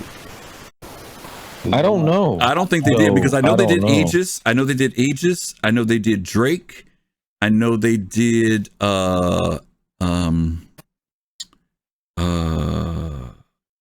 Crusader. Yeah. Crusader. So they did all, and so this past week when they did the play test, they did all of them in the same day, but they lasted for like an hour, and they would rotate them all throughout the day. So it wasn't like they had a whole day of them. So because I remember I jumped in, I saw the RSI, and then I think they had Aegis, and then Crusader, all in the same day. Yeah, I already said they did too. Yeah, just the G12. Yeah. Now already, I didn't see the G12. I saw a hologram for the G12. Are you telling me the G12 was there? Because I was hoping the G12 was going to show up. Because I'm kind of disappointed that it didn't show up. But yeah, I didn't like really hit it big time. I just kind of hit it on certain days because I was trying to get some footage for some stuff, and that was it. Okay, but everybody says, "Oh, you're right." Was there anything that you're looking to buy? Or are you holding out? Nothing you're really interested in buying right now? 400 was the only thing I was thinking about. The 400. Okay. I would love to see that shit. Okay, Admiral, what about you? Was there anything that you were looking at, or are you passing? Well, reluctantly looking at the Idris. Oh, really? And if I do it, I want to get the K. Okay. Just for the point to defend them. Okay. Yeah. Because I don't want to worry about torpedoes and other crap like that. Yeah. But I think it was last year I actually was able to select it, because you'd hit F4, whatever the hell it is, and you get it. And I was just like, I had my finger on the button. I was like, no, I'm all set, because I wanted to do something for like the summer. I think and I was like, yeah, I can't really afford both. That's okay. Yeah. But the previous administration, they sent me a check in the mail and said, Admiral Kusanagi, You've been holding that check, huh? Okay. Federal government wanted me to buy it, so I could either use that for that or maybe fix up my car. That's Stimulate. That's funny. That's funny. Yeah, Urban Burger, just so you'll know, there were some rumors about because the question was, with Origin being there, why would they be at a military event? And there were some rumors, theory crafting about whether or not the 400i would actually be some form of military, because since the G12 came out and it has like the military one, they said maybe Origin would enter into that field, because they talked about how all the ship makers actually can actually have something in different areas, even though if it's not their main thing. So you got the 300 the combat version. You've got I think there's two ships are in there. I think the 315 and the 350 are both in the show, and I think those two are in the G12. And they had the 100 series, the combat variant. Oh yeah, the 135 or the 125, or is it 125? Yeah. Yep. Yeah, those are there. Yeah. And ZZ, don't be saying that 400 stuff ain't real. Don't start. Anyway. All right. Well, listen, we really appreciate you guys hanging out with us tonight. To everybody who joined us in the room, hey, hopefully you guys enjoyed yourselves, and maybe we'll continue doing this on Thursday nights if you guys want to join us again. We'll do our little reviews of ISC and talk about what's going on. Next week will be Invictus, so maybe we can kind of do a midweek kind of check-in and see what we think of it, or see if anything special came out that surprises us. Who knows, right? But to everybody who's here, thanks. Go Map, thanks man for jumping in, man. You helped me out, brother. I appreciate it.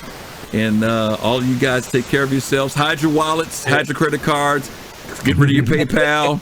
Wait till the end of the week to try to hold out. Okay.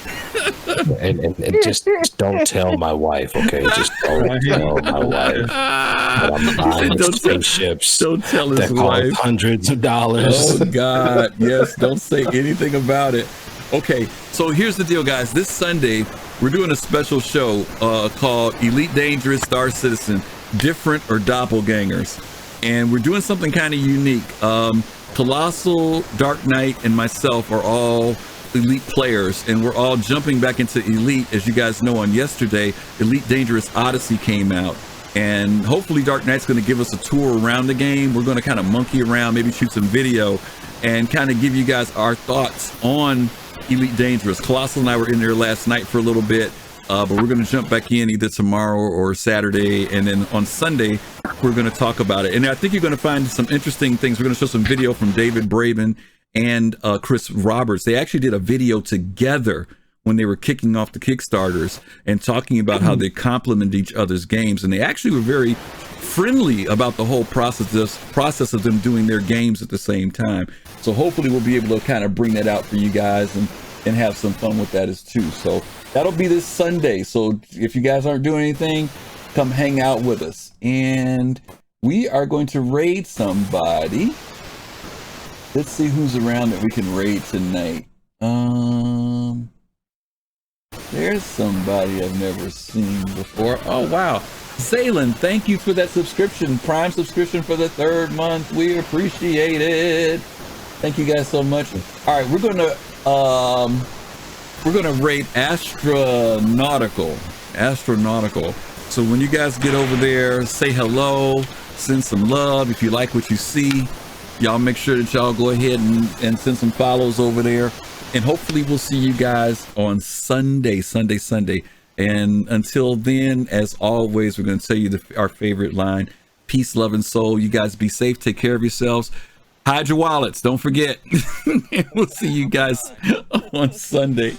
You guys take care. Have a good night. All right. Take care, everybody. Thank you.